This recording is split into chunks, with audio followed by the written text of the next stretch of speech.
Good evening, folks. Welcome back to another Monday night live stream. Hope everybody's well. Hope you've all had a fantastic weekend.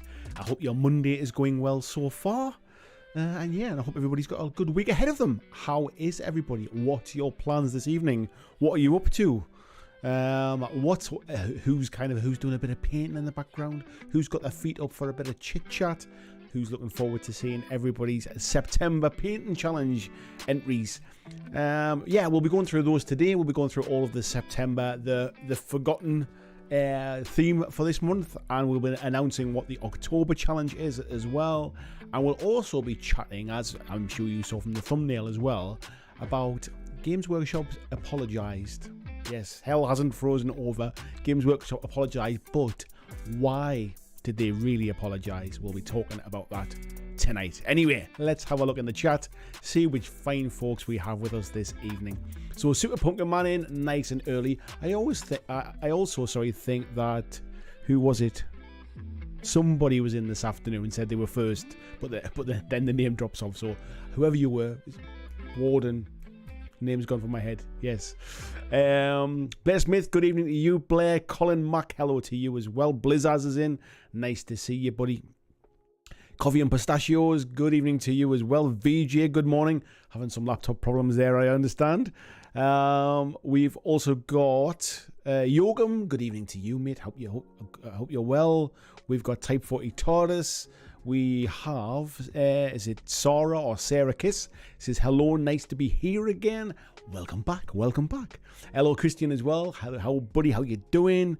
Zingbo is in as well. He's saying happy October or Spooktober, or however you choose to identify this month. October already? Where the bloody hell's this year gone? Colin Wakeland, good evening to you as well. Major Tom, hello Ed, how are you?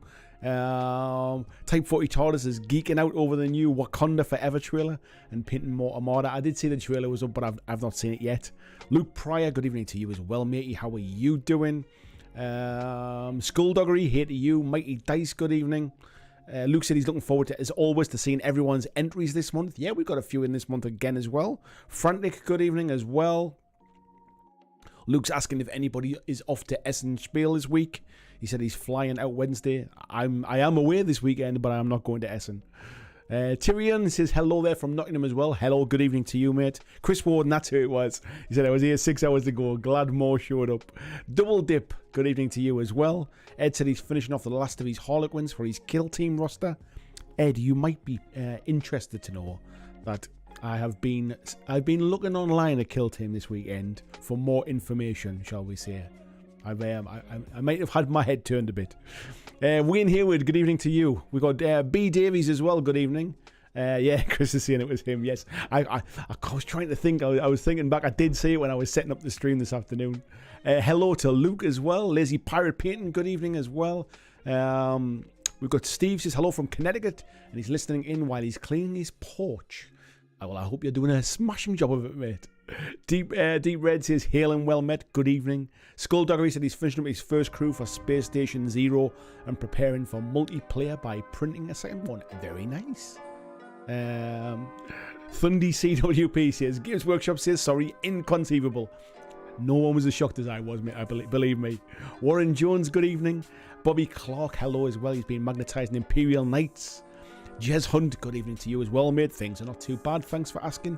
Tony Howell, how are you, sir? Nice to see you in. We've got Alex the Despoiler, he's off to Essen as well.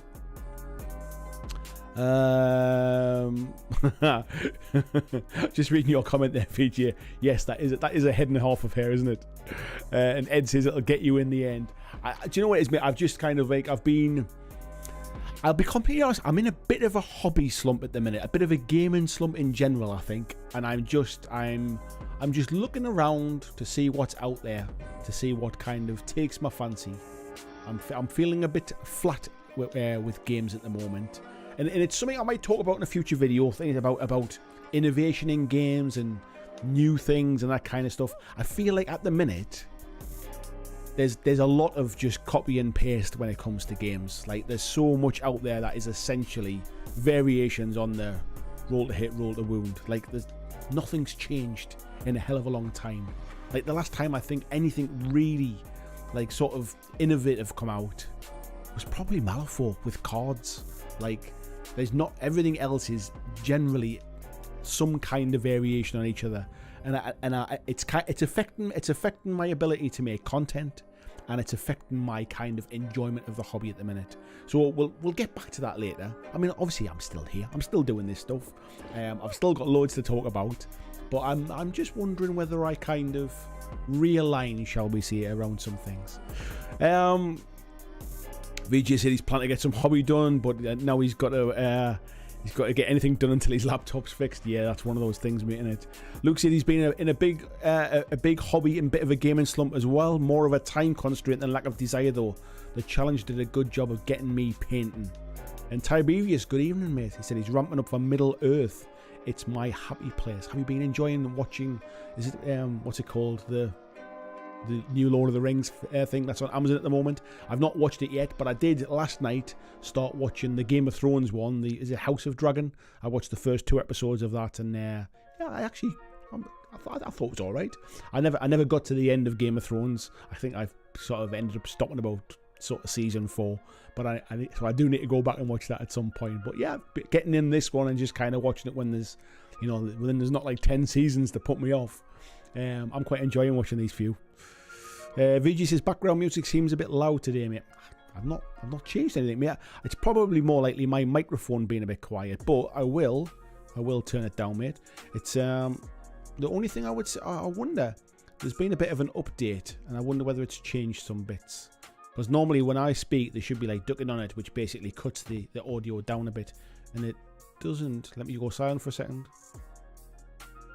Yeah, it doesn't appear to be working, so I'll turn it down a bit more there. We'll just put it a bit more in the background. RPD says, I do find Fallout Wasteland Warfare a different type of game, rule-wise and missions. Yeah, I've heard that as well. That's a bit different. What I would also say is, it's not just the games itself as well. It's the miniatures as well. So I'm in a massively fortunate position, and I appreciate like that. Not everybody's in the same position that I am. But I do get sent a lot of sort of miniatures and games and starter sets and things for me to take a look at and give my opinion on and that kind of stuff. I do get sent a lot of things. And of course, I don't always get sent things that I would necessarily buy with my own money. There's some games that just don't float my boat. I'm not really necessarily interested in them. And there is some stuff that has been sent. I'm not going to sort of single things out or anything like that. But there are some things that's been sent out where the quality is not particularly great, where the like it's a relatively small model, and I can't believe how many parts it's in. Like, they take forever to build. They're not like, it's not like a kind of a kit bashing opportunity type thing. It's just a case of like there's just lots and lots of bits when there doesn't really need to be, and they're fiddly little bits, and it kind of dulls the enjoyment of building something. The amount of stuff I've had sent to me recently with bits missing, and it's just like, and I think that there is a build up of that kind of stuff as well, of like, I'm not that invested in this stuff. I'm literally building them as part of a review. I'm getting frustrated with them. So I think like I'm in this weird kind of cycle at the minute. And that's why, as I was saying to Ed earlier on, I'm just kind of like looking around, looking out there, see what other stuff's out there, stuff that maybe hasn't caught my eye. It's stuff that I do enjoy, maybe going back and revisiting it, that kind of stuff.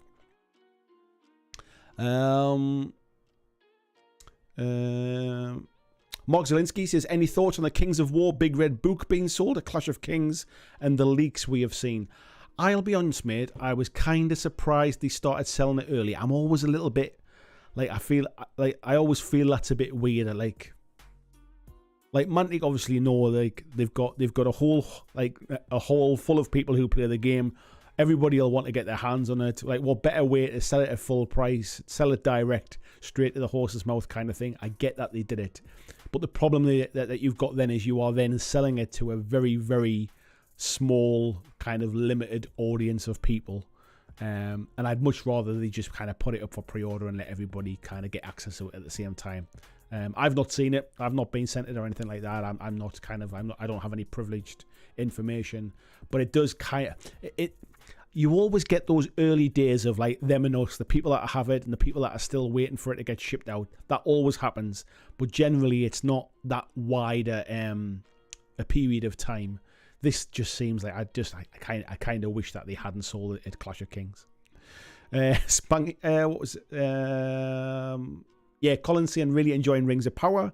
Yeah, I've not seen it yet, mate, but it's something I might catch up on at some point. The Lord of the Rings stuff's not really my bag.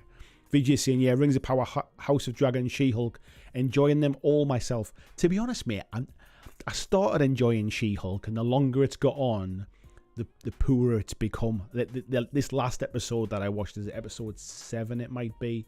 I mean, I'll watch it till the end of the series, but I feel like kind of zoning out now. If I'm honest, I'm losing interest at this point. And it started, when it started, I really enjoyed it. Like, me and my wife's been watching it together, which is kind of rare for most TV shows, to be fair.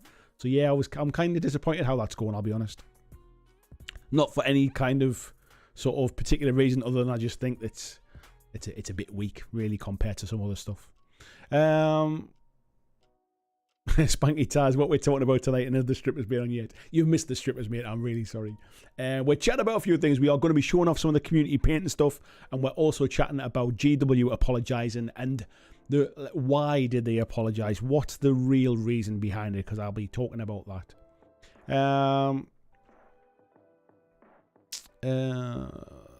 Where are we up to here? RPDC, I know what you mean when it comes to bits missing. So frustrating, mate, honestly. Like, it's bad enough bits are missing anyway, right? I get that, right? It happens to everybody, and it's a shame, and mistakes happen. But when people are sending stuff out for review, like, you'd at least think that, you know, like, if I'm getting it, like, for example, I got 3 different boxes sent by one company, for review of 3 different kind of box sets, if you like, and every single one of the 3 box sets had mispacks. So I can't build like any of the 3 sets. Sorry, I can build one because it's got 2 bits of one thing in, which means somebody else somewhere else is missing a part. But mispacks in all 3 boxes is kind of like, it makes me think there's just no attention to detail kind of thing. Where are we up to here? Tony Howelson, as most of you know, I can't comment on the games, but I can comment on the minis. Yeah, and to be honest, like, the gaming side of things, like, it's like, I mean, you can write a good game, you can write a bad game, but there's essentially, like, there's not a huge amount of innovation, I would say, in tabletop at the moment. People are playing it very safe when it comes to writing games.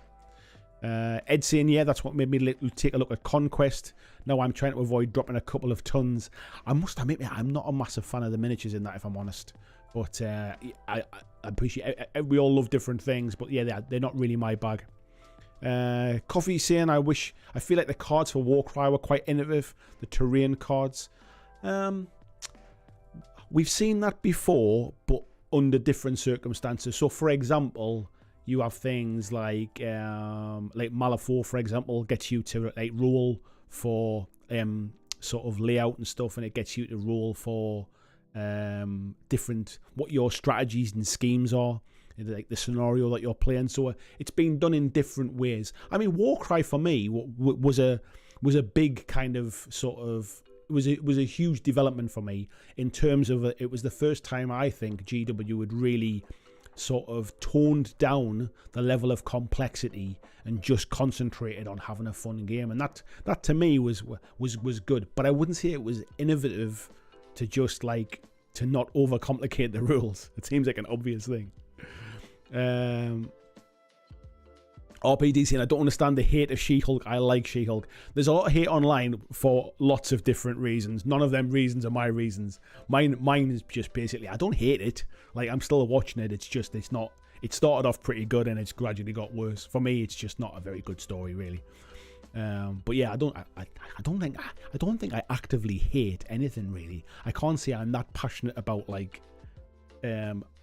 about disliking a TV show that much. I just wouldn't watch it. People who watch something and then feel the need to tell everybody how much they hate something and then watch the next episode and say, oh, this one's even worse. I hate this one even more than I hated the last one. I don't understand that stuff. Ed saying, Rings of Power's massively split my friends between those who've read the Silmarillion and those who have not. Yeah, I've not read any of those books, mate. Luke says, me and Elliot are starting to struggle with She-Hulk. We've enjoyed it, but something actually needs to happen. yeah, in my personal opinion is every episode feels a little bit like a filler episode now. Like it felt like there was a story starting, and then it seemed to disappear. It feels like one of those shows where there's been a writer's strike and they kind of making it up as they go along, and then eventually they'll get back to the story. That's kind of how it feels to me at the minute. RBT says I ordered a Steam Deck and when it came it was broke, so that made me mega upset. I can imagine that, mate. Yeah, I can imagine. Tyrion saying Rings of Power and She-Hulk, diversity crap, poor acting and rubbish acting. I don't think there's anything to do. Honestly, anybody that's sort of pointing the finger at diversity stuff, I think you're kind of barking up the wrong tree there, mate. It's like there's nothing. You know, we live in a diverse world. We're talking about fictional characters. It's not about just kind of box ticking or anything like that. So I wouldn't go down that route.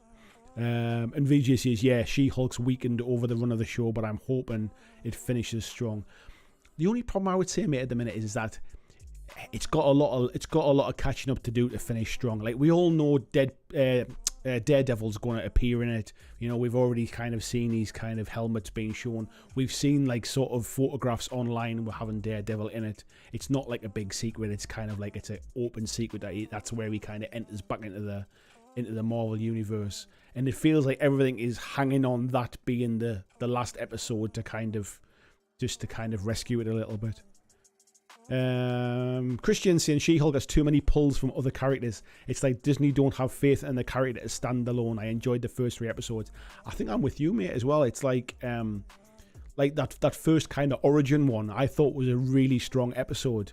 And I thought that was good. The second episode as well, like the way it kind of went in, like it started off where she's like the whole thing is it's called like She-Hulk Attorney at Law, and yet actually like there's very little of the actual like law stuff going on. Like it's not like I almost felt it would have been a better series if there was if each episode was her defending a different kind of hero or villain or something like that and exploring it that way. Even that would have had like sort of more of a story.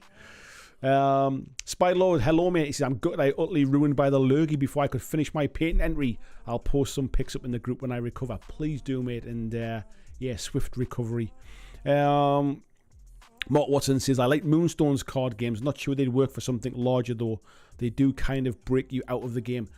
Do you know what, mate? That it's a really key point, that, because there are a lot of games, and I've played, like for example, I quite like Aristea by Corvus Belli, which is a bit of a kind of like an arena battle type thing with sort of sci-fi Infinity style minis. But the way their dice rolling works, I feel that breaks me out of the game as well. That basically I roll the dice and then there's this pause moment where I kind of look at all the different symbols and try and weigh up what's happening. And I would agree Moonstone has a very similar kind of thing like that as well, where it's almost right, pause the game, we're going to have this little like mini game on the side and then we're going to come back to it. It's a good game, I do enjoy it, but I would agree with that almost breaking the flow of the game a little bit. Where else are we up to here? Oh, that one's just jumped a bit. Clyde Dashin saying, I don't have the spare time to watch things I don't like. I don't have time to watch the things I do like, mate. VG said, I don't hate any kind of entertainment. It's all subjective. Yeah. Now laptop companies, I've got a Razer laptop, mate. It isn't touch wood. It's never put a foot wrong, mate. So maybe you just got a bad one. Christian sharing the link there for the Patreon as well, from as little as $2 a month. Thank you very much for sharing that, Christian, and I appreciate everybody that's already joined and those that will join in the future. RPD says, I only said that as I know how it feels when models or games come with broken minis or missing bits.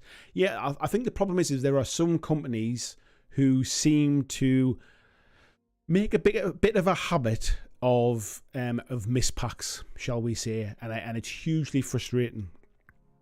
Yeah, Mighty Dice says Punisher's coming back as well. Yeah, I saw that as well. There's a lot of since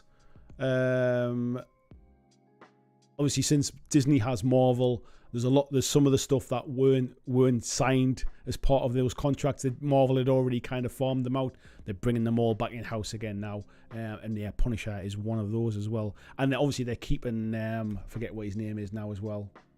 They're keeping the original guy anyway. Let's have a little look. Super Pumpkin saying I can't watch Rings of Power because what they've done to the story. Don't know what the story is, mate, so it wouldn't affect me in the slightest. Tiberius says, isn't She-Hulk in 20-minute episodes? I caught up in one go. The pacing was fine. They kind of are short. I mean, it's weird because there's like a really, like, it looks like it's like a 40-minute episode or something, and there's about 10 minutes of like credits at the end of it, when not all of them have post-credit scenes as well, annoyingly. But it's not about like catching up, mate. It's more the fact that there's just not much of a story like flowing through it. Like you could take one or two of those episodes out and you wouldn't really have missed anything, kind of thing. Let's have a little look. Chris Warden said, my wife's a therapist. She found the group therapy in the last She-Hulk episode to be quite funny. I can imagine if you're kind of, you know, if you are a therapist, shall we say, I can understand that. It didn't really add anything to the story for me at all. I just kind of like, it's not like I'm expecting action every episode kind of thing. I just feel like it's a bit, it's just a bit dull, if I'm honest. That it's just not, there's just not much happening really. That's all.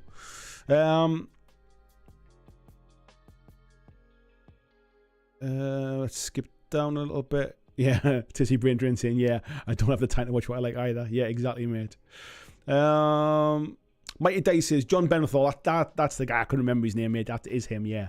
I'll have a look down here as well. Ed saying, the story that's being told in Rings of Power is a decent fantasy story. It's just not the story J.R. Tolkien wrote. Yeah, as I say, I'm not a massive fan of the Lord of the Rings movies. I've not read the books. I might watch it at some point, but like that kind of stuff, like I'm obviously not like a passionate kind of fan of that stuff, so I watch it as a standalone piece that could be part of the background, could be completely sort of sideways. It doesn't really need to like sort of link in for me personally. I'd be watching it as a kind of a standalone type thing. And seeing what says standalone episodes that don't feed into a larger plot. How very 20th century. Do you know what? If they were all entertaining, if they were entertaining self-contained episodes, I don't think I'd be bothered that they weren't part of an overarching plot. It's more the fact that, like, there's a bit of a story keeps dropping in, and then it seems like you don't like hear about it, like for 2 or 3 episodes, and then they'll kind of pick up a thread on something, and it just feels it's a bit flat for me personally. Mark Flanagan says, 96 people watching. Punch that thumbs up, people. How we're doing? We've got 103 people in, 32 likes. Surely we can get a few more likes. Right, I think what we're going to do, I think we are going to dive into some of the stuff from the Patreon, from the painting challenge, from the let me move across to here.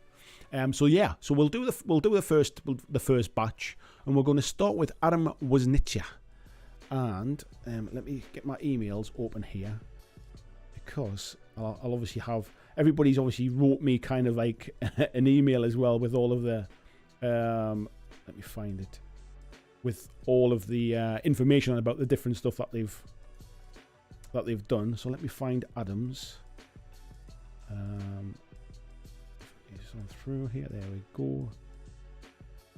Right, Adam says, this one is my submission for this month's painting challenge. It's a Praetorian Stalker from Mutant Chronicle Warzone. And he says he brought it back, he bought back in the 90s. I found him in my bits box, and he's destined for Stargrave. So yeah, so for those that don't know, the painting challenge theme this month was the Forgotten. So if you've forgotten about a mini, you've maybe had something stuck on a shelf that you'd meant to get round to and forgotten all about it, or you've put something in a box and stuck it back in the shelf or back in the cupboard.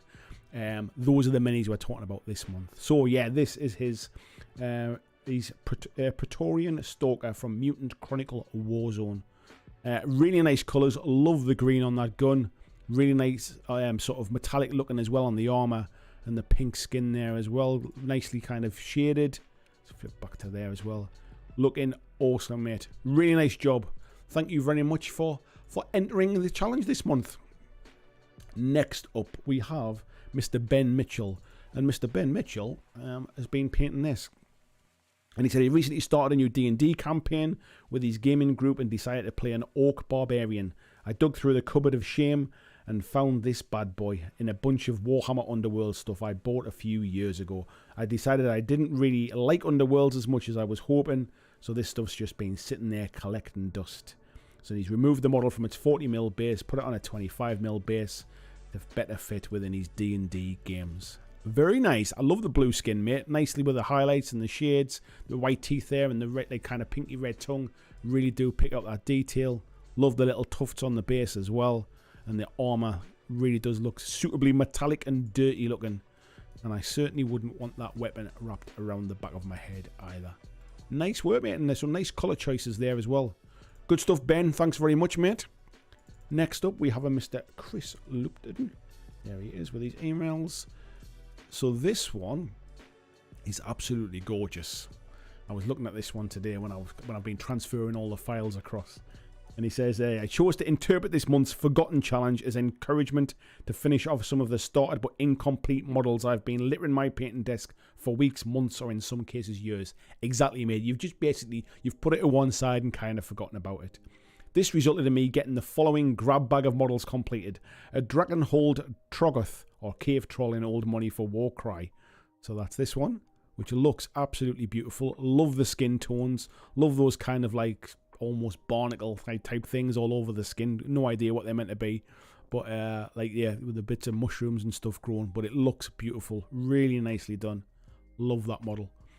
He also did an Iron Jaws Orc called is it Morgork. So again, yeah, some really nice work on the armor there as well. Love that purple as well. Really does stand out there on the headbanner thing and on the material as well. And he also did, let me just move across. He did Eric the Squire for Moonstone. He said he still needs to paint quite a few more Moonstone models before he's able to play the game. And again, some beautiful work on that as well. Really nice on the face. The skin tones are lovely. Even the little bird there on the base as well looks awesome.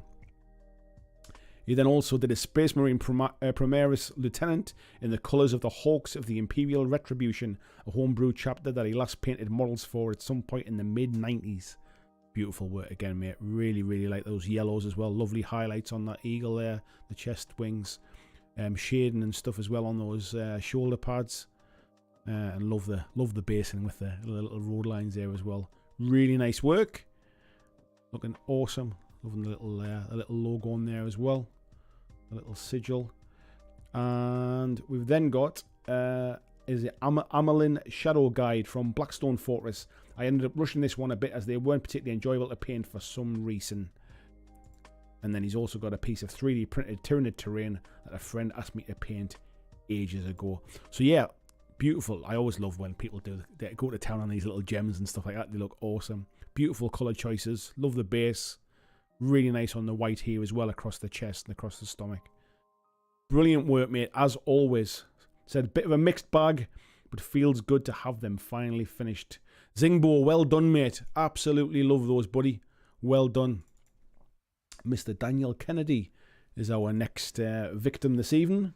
And Dan, if I can find his email here, he says, this was the only model I completed this month that I thought qualified for the painting challenge, as the poor bugger has been in my pile of shame since 2014. And I know Dan's also painting this as part of our Firefight Slow Grow challenge as well. And this is the leader for his Enforcer army.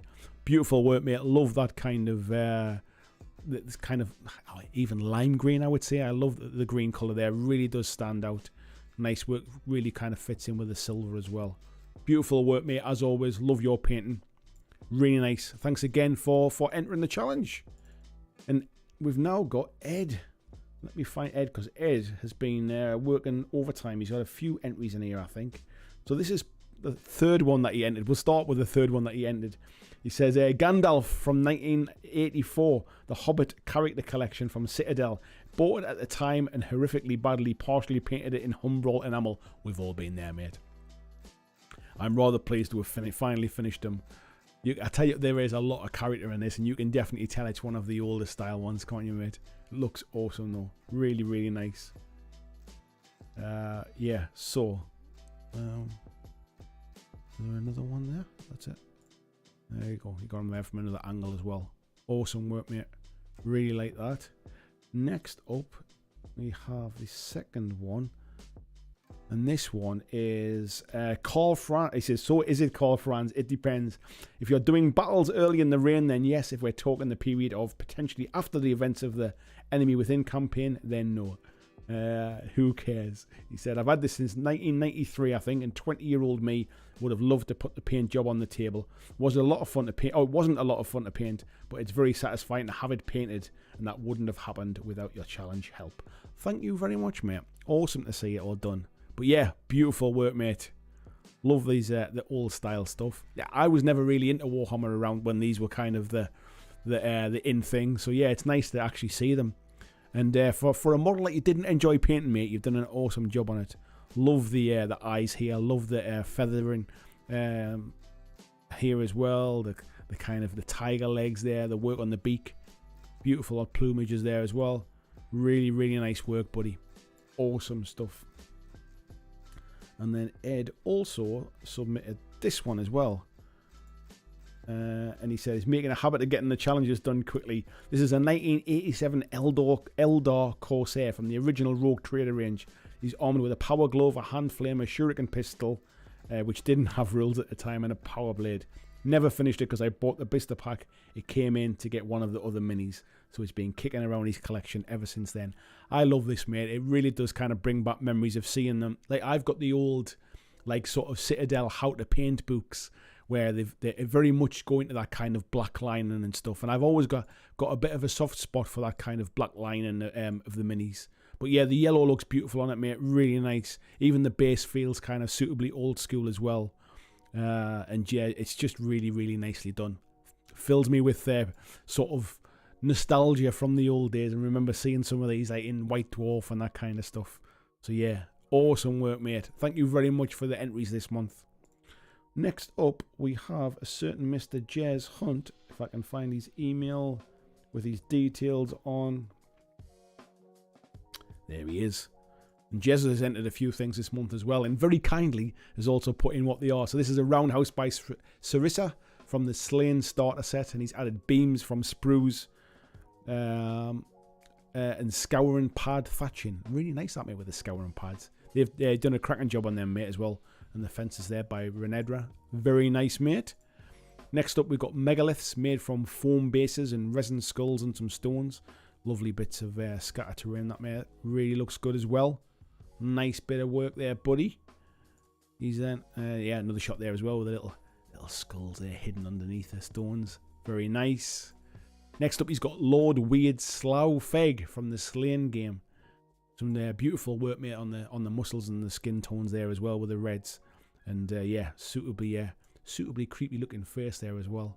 Love the kind of like the highlights and the shades on the skull there as well. Really nice. Base looks good too. This is a Cyclops skin tone. You've got a bit of a knack, mate, with them skin tones. You've definitely got your own style that I really like, mate. Really does look nice. Love those. Better shot there as well from the side when you see that stone looks suitably heavy. But yeah, really nice work. Love the kind of the work there as well around the Cyclops eye there, and the little kind of the pus-filled kind of lumps around the skin as well. And then there's a dragon by Dungeons and Lasers, which is the Archeon stuff. And yeah, these look awesome, mate, as well. Really nicely done. Again, lovely use of shading and highlight. Really does pick the bits out. Even just the kind of focusing there as well on the eye. It really does kind of stand out amongst that kind of, that bony head. Yeah, some lovely work, buddy. Really like that. Thank you very much, sir. Next up, we got Mr. Kev Preston. Let me find his email here. And Kev has said, forgot about these classic Warhammer Fantasy miniatures, the Al-Katani Fellowship Pikemen. There you go, you can tell I don't know this stuff. They were in the loft but have been rescued and painted. That's what I like to see, mate. Rescuing some old stuff tucked away. Who needs to buy new stuff all the time? Love to see this. Yeah, beautiful work, mate. Love the banner on there as well. Some really, really nice stuff, mate. Lovely colouring as well. Those reds really do stand out. Beautiful work, mate. Thank you very much for entering. Luke Pryor. Let's get to Mr. Pryor. And Luke, he said he's his entry for this month. He said that at the time he joked with the memory of an elephant, he's never forgotten a single miniature. He said, but these were sent to him, but I won't say who they were sent by in case he doesn't want me to say that, but remember that's in the chat tonight. And he says it'd be sent these orcs from Orc World. Enjoyed painting the orcs and goblins, and he used some new colours in the contrast range as well, being a bit of a game changer for him. These are lovely work, mate. There's something that the Orc World stuff is really like, it's just got that really traditional like sculpting feel to it, hasn't it? Really does feel old school. But yeah, done an absolutely fantastic job on these, mate. Love the skin tones. Bason's fantastic. The kind of the wood, like the sort of like with the arm propped on it and things like that, just looks amazing. Really, really nice. Very much old school feel to these, but there's something really endearing about them. Yeah, skin tones look great as well. Bason's fab. Be proud of them, mate. They really do look good. I see this one from the back as well. Nice bit of shade on the bottle hanging off the back. Little one playing the fiddle there. I'm sure he used to work in a corner shop near me. The guy used to have a face like every time you walked in, it looked like the world was on his shoulders. Love the little bottle there as well. A little bit of moonshine there. Really nice. And these guys as well. Very, very nice, mate. Really nice work. Thank you, Luke. Thank you for entering those. Next up, we have... Let me find his email. Is it Matthias, I think it is? Or Matt... It could be... It's not... I think it's Matthias. It says, these are minis for the latest challenge. And these are very nice. I love these. It said, 2 months ago, my baby boy was born, so I missed the last 2 challenges. But I did paint some models and didn't get around to sending the pictures. So for this month's theme... so he said he forgot to send the pictures, so these are his last ones. So these are for the other side. He painted his Dead Zone Veerman. They lift from the bottom through those green crystals. I noticed the green kind of shade on them, mate. They look awesome. Really, really nice. So these were the other side minis. For the Gust ones that he did, they look beautiful. Really, really nicely done. And the kind of the object source lighting on them is fantastic. Really like those, buddy. Awesome work. I love the skin on them as well. For the Gust challenge, it said, where are we up to? A converted Gar Saxon model for Star Wars Legion. Made the smoke trails using some old basin material. Painted it in blacks and reds. Very nice, mate. Really, really like that. Looks nice with the basin materials. Really does look suitably like flame-like. Really like that. Some lovely shading as well. And highlighting on that. Love it. Looks fantastic with a little bit of background there as well. And it said, as a bonus, also painted my Black Suns from Star Wars Legion with the colour shift paint from Vallejo. Never used it after I bought it. So there you go. So these forgot to use the colour shift paint. Looking awesome, mate. Really, really nice. Some beautiful paint jobs there. I hope you pronounced your name right as well. And thank you so much for entering the challenge. We've got Ryan here as well. And if I can find Ryan. Find his email. Ryan. Apologies, folks, while I find it. It's here somewhere. I've just been reading it earlier on. Oh, there it is. Right above the last one. It says, first time entering anything. Ryan, thank you very much for entering the challenge this month. He said, I technically just did them while waiting for some of the firefight stuff to dry, but fairly basic. He said he's been meaning to do them for ages, so definitely worth forgotten. And these, for those, I know these are quite dark in the picture there, but these are the Walking Dead, some of the Walking Dead zombies, looking suitably bloody and grimy there as well. And there's the backs of them as well. Nice work, mate. I know you're relatively new to painting as well and kind of sort of getting stuff done, so awesome work, buddy. Really, really nice. Well done. And last one for this bit, our very own Mr. Tony Howell there as well. If I can find his email, which I know was one of the first ones submitted. He said, completely forgotten about this guy. He was hiding at the back of a shelf, primed, dusty, and easily overlooked. I found him while rooting through my collection of unpainted shame. Those that don't know, this is one of the Cursed City minis. But yeah, really, really nice work. I always like your stuff. Base looks fantastic. Love the griminess as well of the cloth. And I love that transition down the back from kind of like sort of old worn kind of sort of cloak coming down to where it looks like it's being dragged through the dirt and the mud and stuff behind him. Beautiful work, mate. Crow in there as well, looks great. Even that like, parchment stuff stacked on the back.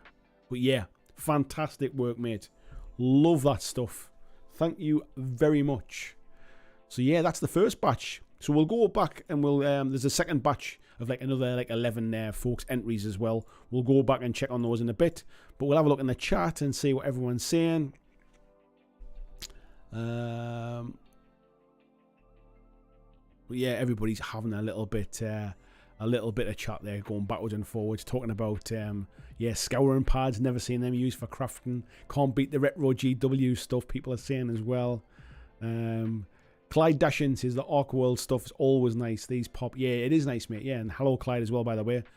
Bally Ryan is saying timing is awesome. I didn't know you were doing this, but I just painted my old metal Abaddon since I had since the 92. Yeah, so the theme was basically about things that you've forgotten, you know, like forgotten minis being left in a cupboard somewhere or never got round to painting them.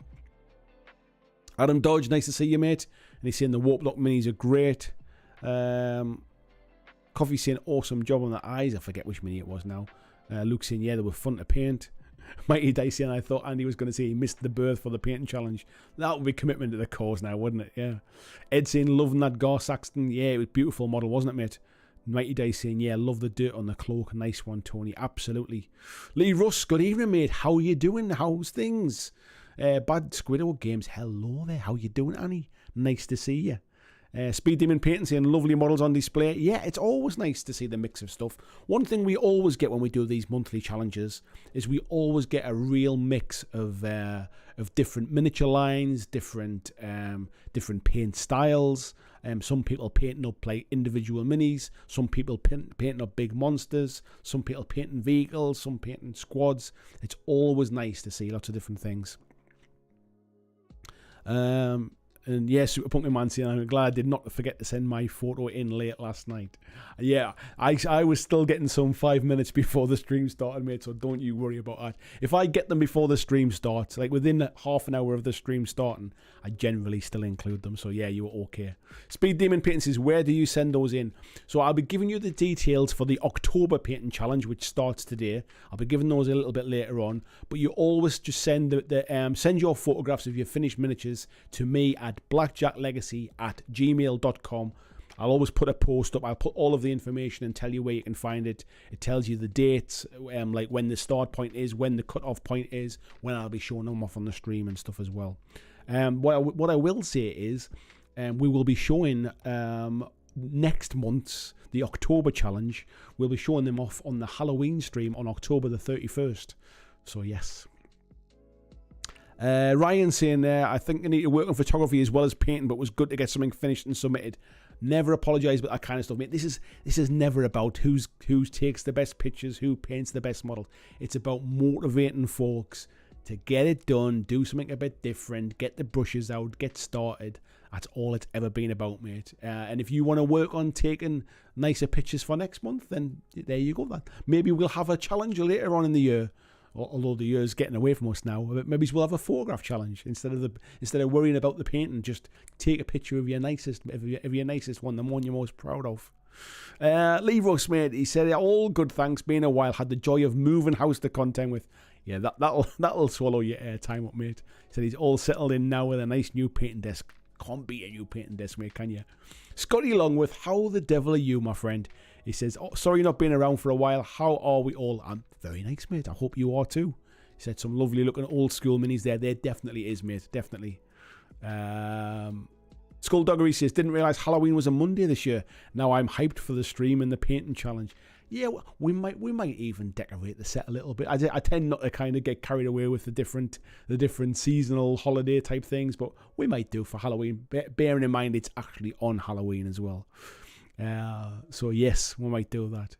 Anyway, I think what we'll do now is I will switch across to here, and I'll set that away, make sure everything's working. And then I think what we're going to do is we are going to I'm going to talk about the GW thing that was in the title of the day, about sort of GW saying sorry. So I'll be clipping this out. Folks will be able to watch it back as well, because I think it's worthwhile for a separate video, this one. But so if it looks like I'm kind of just talking to the camera rather than talking to you folks, that's because we'll be clipping it out as a separate video as well. So Games Workshop actually said sorry. They actually apologized. Why would they do that? Why would they break from a tradition of never really communicating when things go wrong and staying mostly silent? Why would they apologize? That's what I want to talk about tonight. Now, for those not aware about the background to this, it all started with the announcement about the Leagues of Voton, or for those that are maybe a little bit older than me, might remember the squats from the Rogue Trader days. The Space Dwarfs basically were around the first time, haven't been in 40k for quite some time. They were announced. If you remember, April Fool's Day was when there was kind of the squats are back thing, and then all of a sudden it was, oh no, they're not coming back. And then all of a sudden it was, yep, actually they are. It was a bit of a kind of like a double bluff. So if we go back all the way to April, squats were announced, called the Leagues of Voton, and ever since then we've been waiting for them to arrive. Now, these were a brand new army, a brand new addition to the army, the forces of the Imperium, and an all-new model line. These are like a brand new range. Now, recently, these were released as a kind of like a special release. If you remember the things like the Sisters of Battle, where they had those kind of limited release boxes, which kind of had a range or kind of a choice of certain ones of the models that were coming out for that particular army. It didn't have the full range in, but you know, like a kind of a small selection of the models for this new range, and it had like a limited edition codex inside the box. Well, those went up for pre-order recently. And as always happens when this kind of thing, GW sends out loads of those boxes to different influencers and painters and YouTube channels and bloggers and all this kind of stuff. And everybody gets to get their hands on them early. And then they're all under kind of NDA until the day of pre-order. And then they can like kind of talk about them. And what happened on that particular day was, a lot of these influencers and a lot of these YouTube channels and bloggers and stuff all unanimously said, this army is completely broken. This is an absolute kind of, it's a mess. Like this is more broken than when a normal army comes out. We all know that a new army, a new codex tends to be a little stronger than the meta. But this was kind of universally panned as just completely broken. If you're interested, Goonhammer did a really, really in-depth kind of analysis of the codex. And this all really came out pretty much on day one. From that point, some of those folks were playtesting some games. I say playtesting, they were just playing games, I guess, at that point. Either using proxy models, or because the entire range isn't out yet, or they might have been playing games on Tabletop Simulator. But it became kind of very, very quickly understood that the codex was broken, kind of more so than ever before. We even got to a point where there were event organizers in Germany, I think originally, who basically banned the Leagues of Voton from their tournaments. Now, this sounds a little bit knee-jerk, and it sounds like, well, you know, it's not even out yet, and they're banning this kind of stuff. What they did say was they were basically banning it until it had its first FAQ, and they actually said that they always restrict new codexes at least until they've had their first FAQ or their first errata. And I can kind of understand that. But then this basically sent this kind of wave through the community. People were talking about banning them from other tournaments. The competitive versus casual kind of gamers argument kind of flared up. I'm not going to talk about that in this video. I think that's information for a separate video because I've got kind of strong feelings on that. But the whole competitive players saying it's broken, it's just auto-win at tournaments. This is an absolute disgrace. Then you had the kind of more casual crowd who would normally be accused of saying, well, it doesn't really matter, I don't really play to win kind of thing. But even they were saying, like, this is so far broken that I don't want to play against that army. And there was a lot of talk online as well about, like, this is so broken, I refuse to play against anybody who has that army. Now, bearing in mind, this has all kind of happened just after pre-orders went live, but before it is available for anybody to have it in their hands. I think it's fair to say, for all there was a little bit of infighting between that kind of casual and competitive community, it was universally kind of, I think everyone agreed that they weren't happy about this release. So yeah, as I said before, tournaments talk about banning the armies, players refusing to play against anyone who bought the army to stores or to clubs, and generally way more pushback from this codex than I've ever heard before. And this was all before the armies even being released. You can't go and buy a codex in a shop yet. You can't pre-order a codex. You can't even pre-order the army yet. It's not available for general release. The only thing that's released so far, which of course sold out instantly as it always does, were these kind of limited release sort of special edition boxes. Then GW made the unprecedented move of apologizing. Now, they have never apologized before. They have obviously corrected codexes, they have adjusted points, they've FAQ'd things, they've errated rules, but they have never ever apologized for something being sort of universally broken, or even they've never really apologized for there ever really being a problem. I think they came out and they said, sorry, we got it wrong. We didn't get it right this time. They said that they'd play tested this codex against some other strong codexes. There's some stories in there in the background as well about we don't know that they fired a lot of play testers not long ago because they were worried about leaks. We don't know if this was play tested after the play testers were fired or before. But what we do know is they said that they play tested it against some strong codexes, but then basically when the community get their hands on it, pretty much day one, the community basically turned around and said it was broken. It's surprising that they didn't get the chance to be able to actually see that. Some would say it was intentional to try and push the kind of, the codex creep and sell models based upon a strong army. However, I think this time they got it massively wrong. And they essentially they changed some rules, and they put out what I would say was the fastest points change I've ever seen when it comes to a new codex. Now, you would assume now that everybody is really happy, it's all been fixed, everything's fine. Well, actually, no, because now some people have already got codexes that have all of the wrong points in, and they have rules in that don't exist anymore.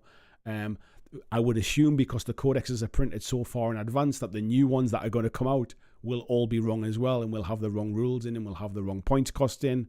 I mean, it's not the end of the world, but it does kind of start to put more fuel on the fire for having codexes being a digital thing, being the points all being digital and adjusted online, so that basically books don't go out of date really before they're even printed, or before they're even sold, I suppose.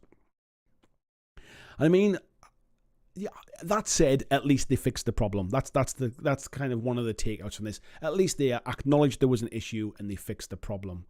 But I guess balance in 40k is not really a subject that I really want to get into. There's not enough time in the world for me to be able to get into that. But at least they've tried to kind of realign it somewhat. Now, as I said, I do salute Games Workshop for apologizing. I think if you make a mistake, owning up to it seems to be kind of like, why would you not do it? We did this, we thought it was right, it's not, it's wrong, I'm sorry, here's the fix for it. So I kind of have to give them props for doing that. However, why would they break a lifetime of never apologizing? And when I say never apologizing, like not even communicating.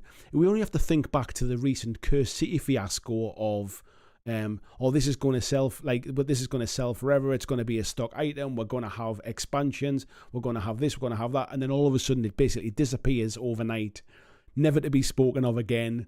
Whenever anybody asked a question about it, absolute radio silence. If ever there was a time to kind of come out and communicate about, we've got a problem, here's what the problem is, this is what we're doing about it, that was the time to do it.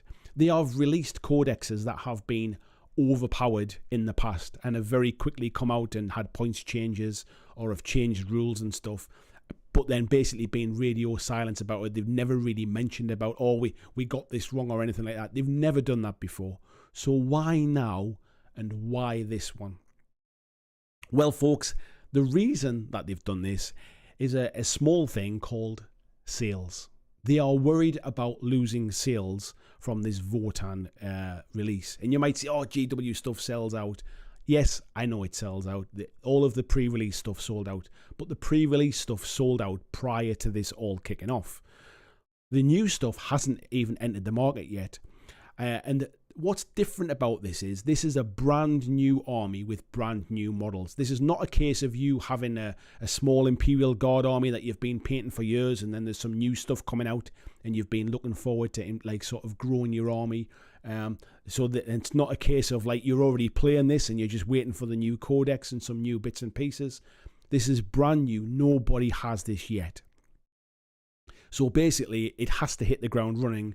Everybody, they want people to go out and kind of buy it in its droves, don't they? And I think basically what they're doing is they were trying to get a grip on this before this got out of hand. Now, talk about banning armies from tournaments. Talk about casual players or more kind of relaxed players saying, I refuse to play against this kind of thing.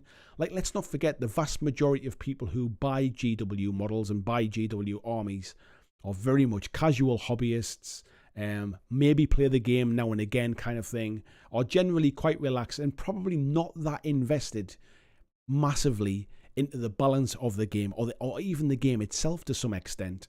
However, that kind of silent majority, if you like, still read what goes on online. They still watch and see the community as a whole.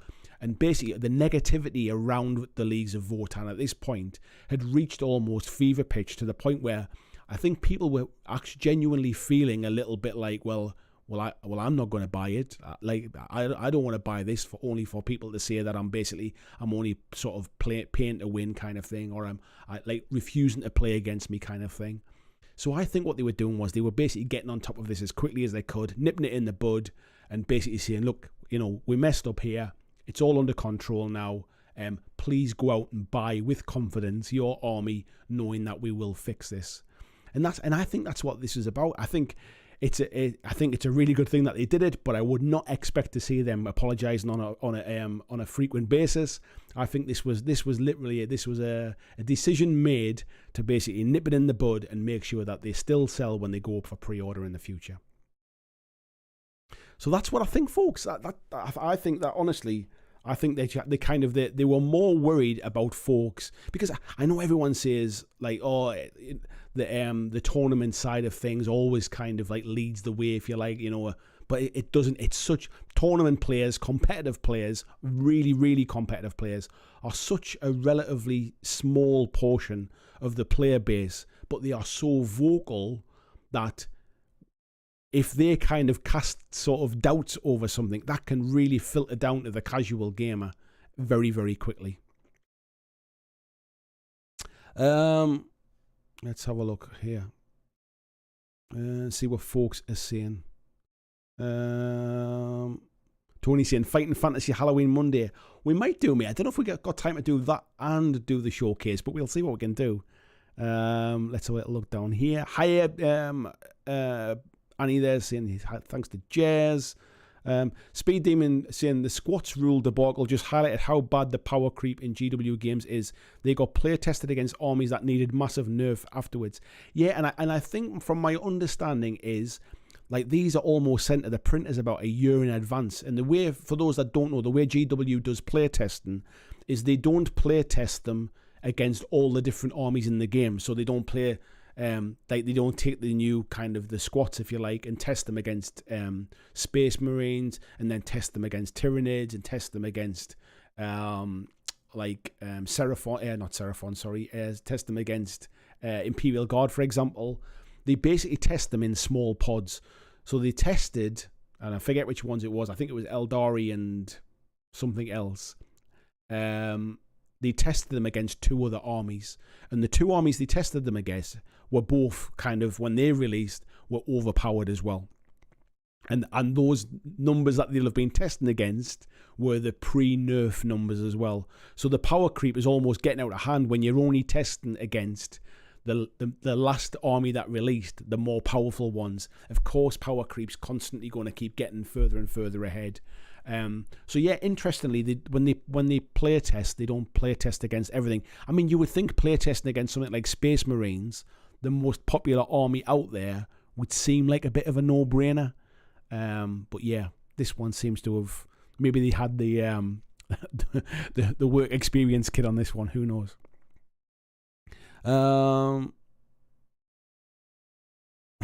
Ian saying, sorry, you're on the big TV as I'm just so cold. Get yourself wrapped up, mate. Let's have a little look down here. Spider-Lord saying, I'm not sorry. So Pumpkin Man saying, GW really should play test new codex against every existing army. Yeah, they don't, mate. They, like I say, they do it in these little pods. Spider-Lord saying, I'm not sure how much I believe GW on their claims of ignorance. The Warhammer Plus battle reports were quite proud in how relentlessly overpowered the Votann were. I think the thing is, mate, I'm a big believer in I don't think they're really that concerned about having them finely balanced. I think that the competitive side of 40k is such a small market that actually it takes a lot of time and costs a lot of money to invest in kind of finely balancing armies.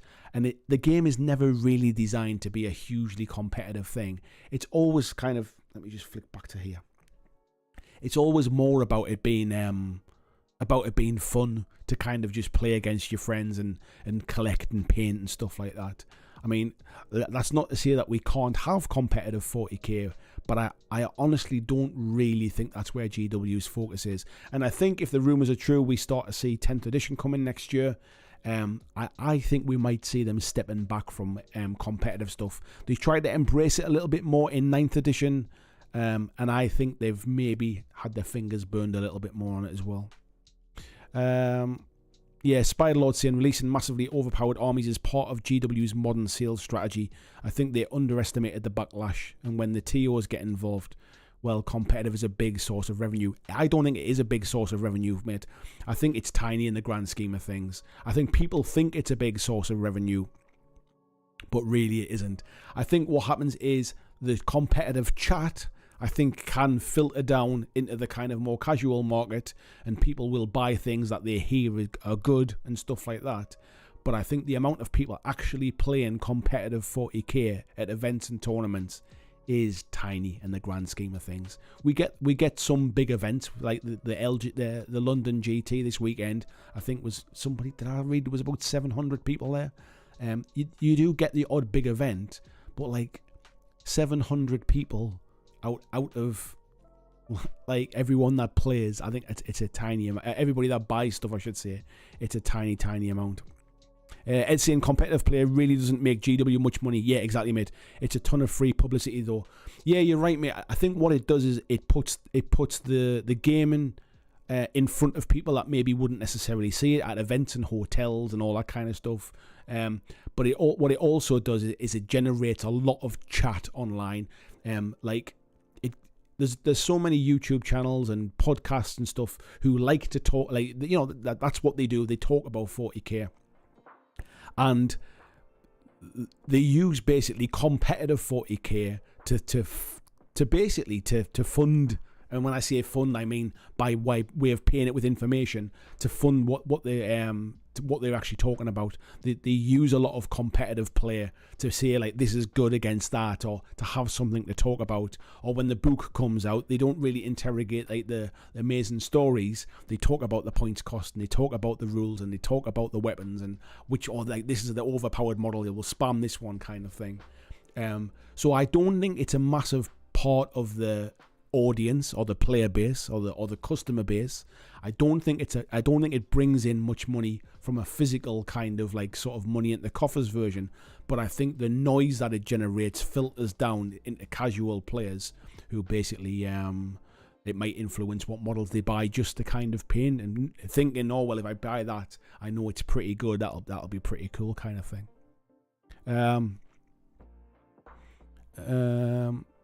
James B, hello mate, how you doing? He said, I'm surprised GW don't release new armies more often as they can sell everything from scratch. To be honest, mate, I think it's kind of like, it's a case of, it's a way, they do, I think there's an element of you have to keep churning through the old armies as well. It's the reason why there's always a new Space Marine captain comes every few months. Like, people want more stuff for their armies, but there is also that immediate kind of rush of cash when a new army comes out, and everybody, and when I say everybody that's interested tends to buy the wide range of them. And I think this one, I think they were really worried about the negativity around this one. I mean, let's be honest, I know people buy GW stuff generally regardless. The minis are fantastic, that aside.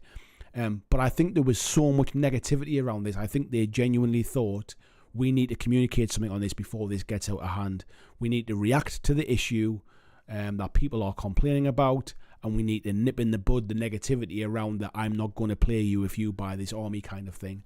Because it might not sound like much, but that kind of stuff filters down. Like I say, it's a vocal minority that can very heavily influence the silent majority when it comes to that kind of stuff.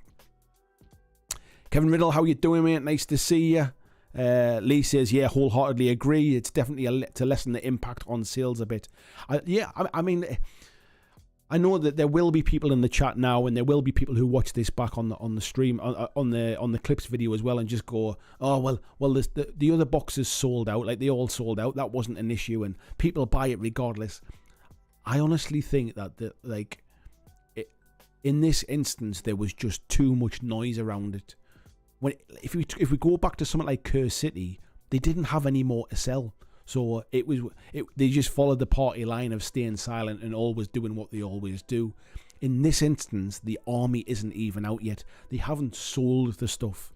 And I think if it meant that it just kind of softened the blow a little bit and calmed the waters and reassured everybody, we've got it under control, everything's fine, buy with confidence. They even say, I think in the video, about you can buy your army with confidence, knowing that we'll get this right kind of thing.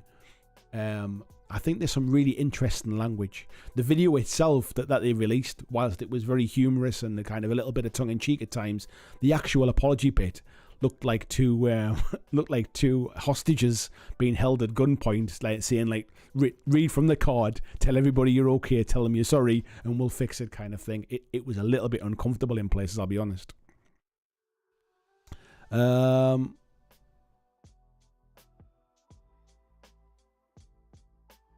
John says, there's another video where I thoroughly agree with you. One day you'll say something I think is outlandish. There's a lot of chat online about the apology, and I think people are praising GW for apologising and saying about how fantastic it is and they've fixed it, and isn't it great that they've apologised. And I think they're kind of missing they're missing the bit behind it. It's almost the what did they not say kind of thing. Why did they do it this time?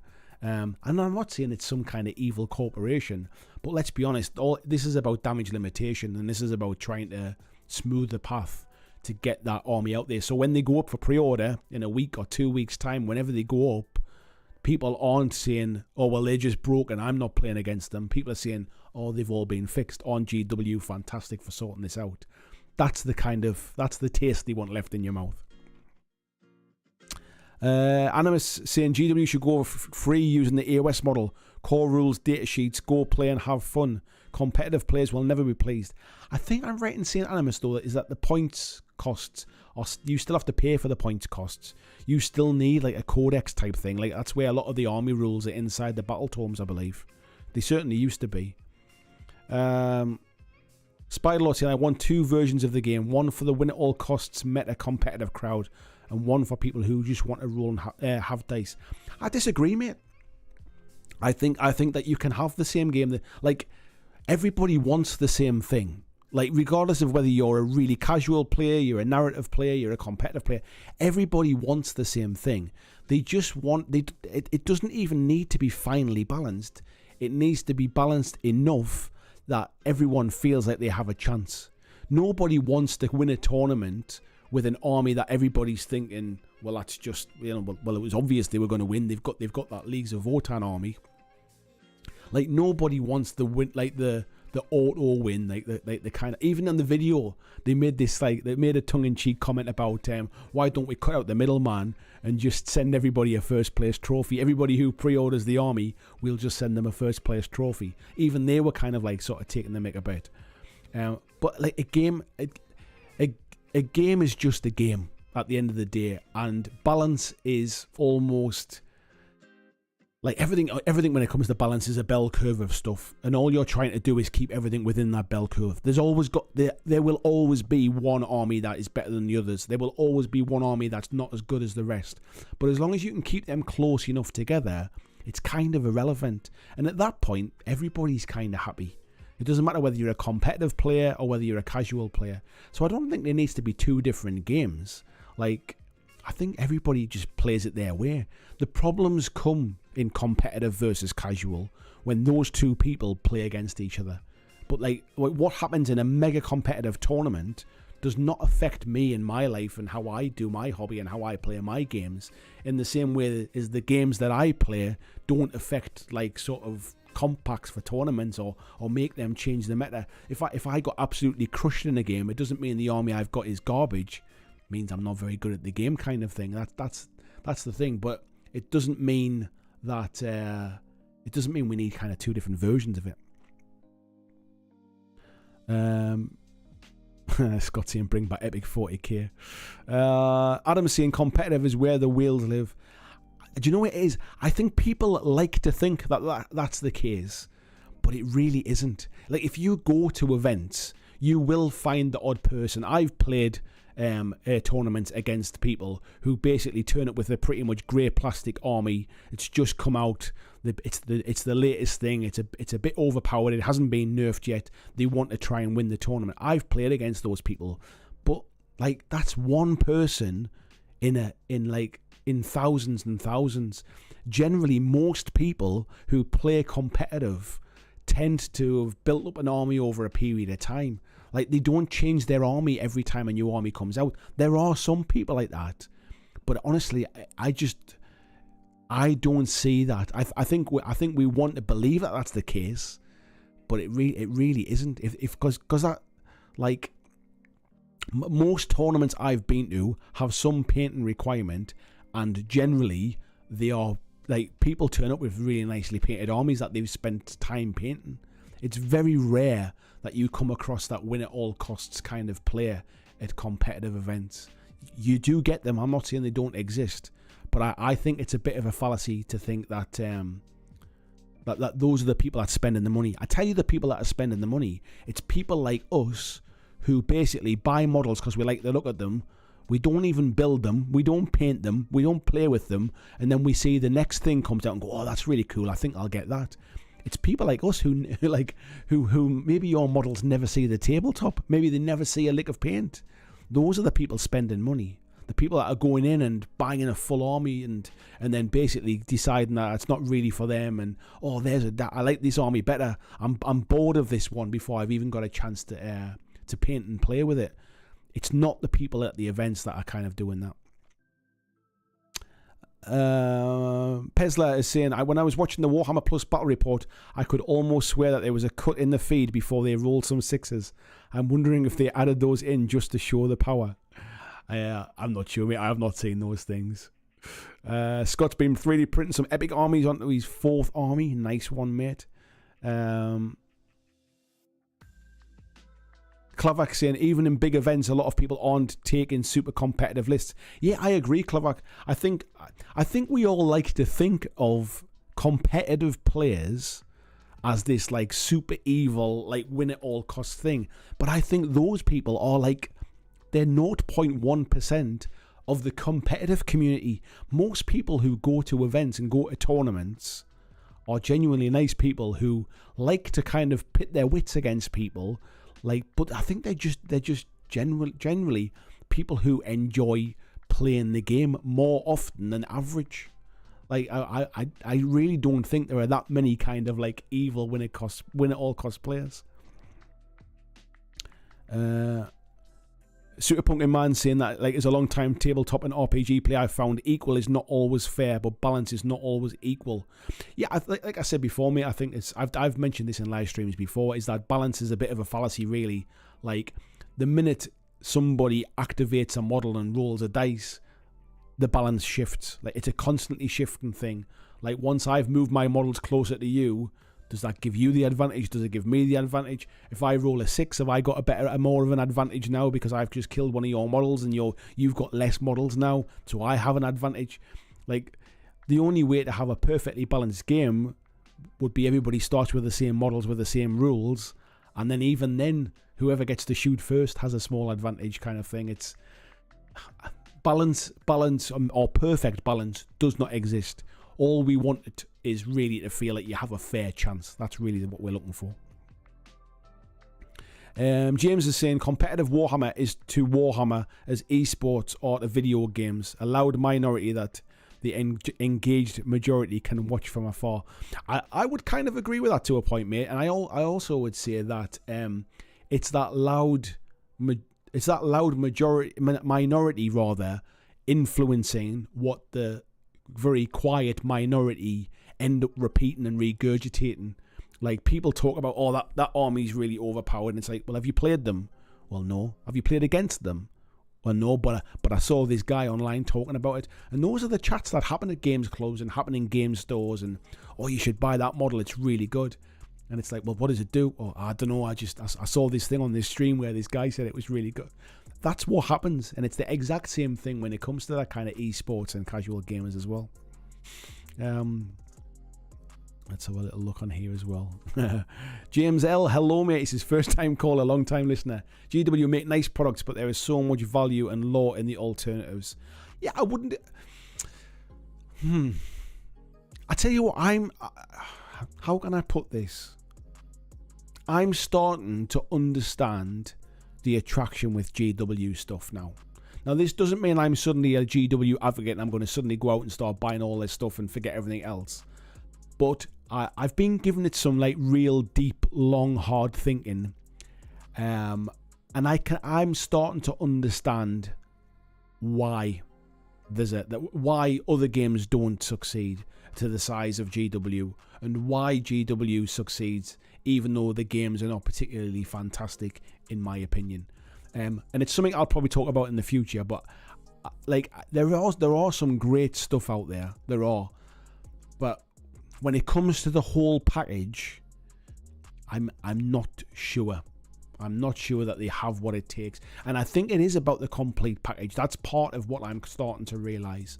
When it comes to the complete package, GW kind of have the edge by some margin. Mighty Dice is saying he's got Epic Warlord Titan in the loft somewhere. Should have it painted for September's painting challenge. I should have painted that. He says, yeah, exactly. James, I like Firefight setting, but because it makes me think pre-Imperium, Age of Humanity, still far into the future. Yeah, Kev saying, yeah, damage control on their part. Yeah, absolutely was, mate, yeah. VG saying, I don't have a horse in the race anymore, but for what it's worth, GW don't do much that isn't motivated by sales. I mean, that's it. They're a company at the end of the day, mate. Like, most companies of any decent size with that level of investment from shareholders and that level of staff, of course they're money motivated. Like, it's not wrong for a company to be money motivated, kind of thing. When they're making decisions that are sort of hurting people, if you like, then that's a different kettle of fish. But yeah, I mean, of course this is damage limitation to kind of to ensure that things still sell. Of course it is. Coffee saying, I think a lot of new people into wargaming ask what is fun. So GW needs to quell opinions of people saying an army is not fun, given that a lot of their income comes from new players. You are very right, mate. It's kind of what I was saying, is that basically it's that noisy minority influencing what the quiet or silent majority think. And if you can, you imagine, right? Like, think of the scenario: you're a new player, you're going into a Games Workshop for the first time. You're looking on the shelf and you're looking at all the different things and you're thinking, oh, I wonder which army I fancy. And you see these Leagues of Votann and you think, oh, they're quite nice. I think I'd quite like to pick them. And you can guarantee, like a penny for a pound, somebody in that store will go, oh, don't buy them. Like, nobody will play against you. Somebody will say that, because I've been in those stores when that kind of thing happens. Oh, what you buying them for? They're crap. Don't buy them. Buy these ones. Somebody will say, or somebody would have said before this apology, oh, don't buy them. Nobody will play against you. They're proper overpowered. Everyone hates players who play that. That's what would have happened, and that's what GW were trying to nip in the bud. Exactly that kind of thing.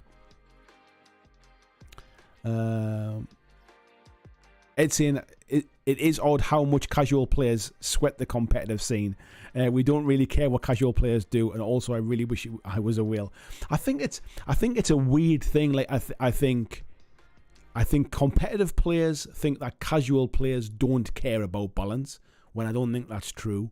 And I think casual players think that competitive players are win at all costs, throw money at the wall until it sticks, and I've got a winning army. And I don't think that's true either. It's part of what I want to talk about, that competitive casual thing in the future. And that's why I said before, I think it's like it's a video on its own, really, because I think it's a really interesting thing. And I think there's it's kind of propagated by the chat online that casual players should just keep out of the way and let us competitive players sort this stuff out. And casual players saying, I don't want to play against them tournament players, those competitive lot. All they want to do is crush me at every given opportunity. And I think the truth is somewhere kind of in the middle of that, really. Let's have a little look here. Ed saying, you play better with an army you know inside out than an army you've only just got. When I was playing really seriously, competitively, I'd do an absolute ton of games just to get my list out. Absolutely, mate. The players that win events generally are not the people that have just picked up an army that weekend kind of thing. They are people that have spent time honing their lists, fine-tuning their lists, adding to an army, getting lots of, as they would say, getting reps in, getting more and more games in with that army. That's generally who wins events. And those are generally the good players, or the consistent players who've played a lot and know exactly what their army does, know what it doesn't do, know when to exploit something. Those are the good players.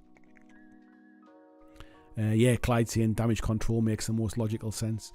James saying Horus Heresy was more important to GW than any models or rule sets ever have been. Horus Heresy was more important. I'm not sure I understand that one, mate. I don't know what point that one is. Mighty Dice is saying GW will never release my fave game of all time, Gorka Mocha. I think they will. I think there's money to be made, mate. Super Punkin Man says, I unfortunately knew 3 players that would buy whole new armies in order to stay competitive, but no one liked playing those guys. Yeah, I always find it strange, why do people play against them? Why don't people just say, nah, sorry, like I don't play that often. I'd rather play against somebody I'm having fun. Like people always say there are those guys, but then they always manage to. There's somebody who'll always play against them. James says, I've played 3 games of 40k ever, and I've read about the meta before. I've even learned the basic rules. I think that is a really, really good point, mate. And I think sometimes that, like, for even to me, like I've said this many times before, I would love to love 40k. Like, even from a business point of view, I'd get more views if I was talking about 40k. I would love to like the game. I would love to enjoy it. But the shifting sort of like goalposts, if you like, always has put me off. However, if I was being realistic, those shifting goalposts don't affect me. Like, if I buy an army to paint and play, it'll take me forever. Like, that won't get the table very often, kind of thing. It'll have shifted 20 times. There might even be it'll be a whole new codex out and a whole new rule set by the time I get around to putting them on the table. I watched a video from is it Eons of Battle? It's got quite a big channel. Talks about 40k a lot. And then he made a comment in a video I watched today that basically where he said he's not played a game of 9th edition. He played a few games of 8th edition and really enjoyed it, but he's not played a game of 9th edition. And it's like, he has a channel talking about 40k. GW send him stuff and he shows it all off and he talks about the latest army and he paints this stuff and he talks about like all that kind of stuff. And he has not played a game of 40k this edition. And this edition is almost 3 years old. 2.5 years old or something it is at the moment.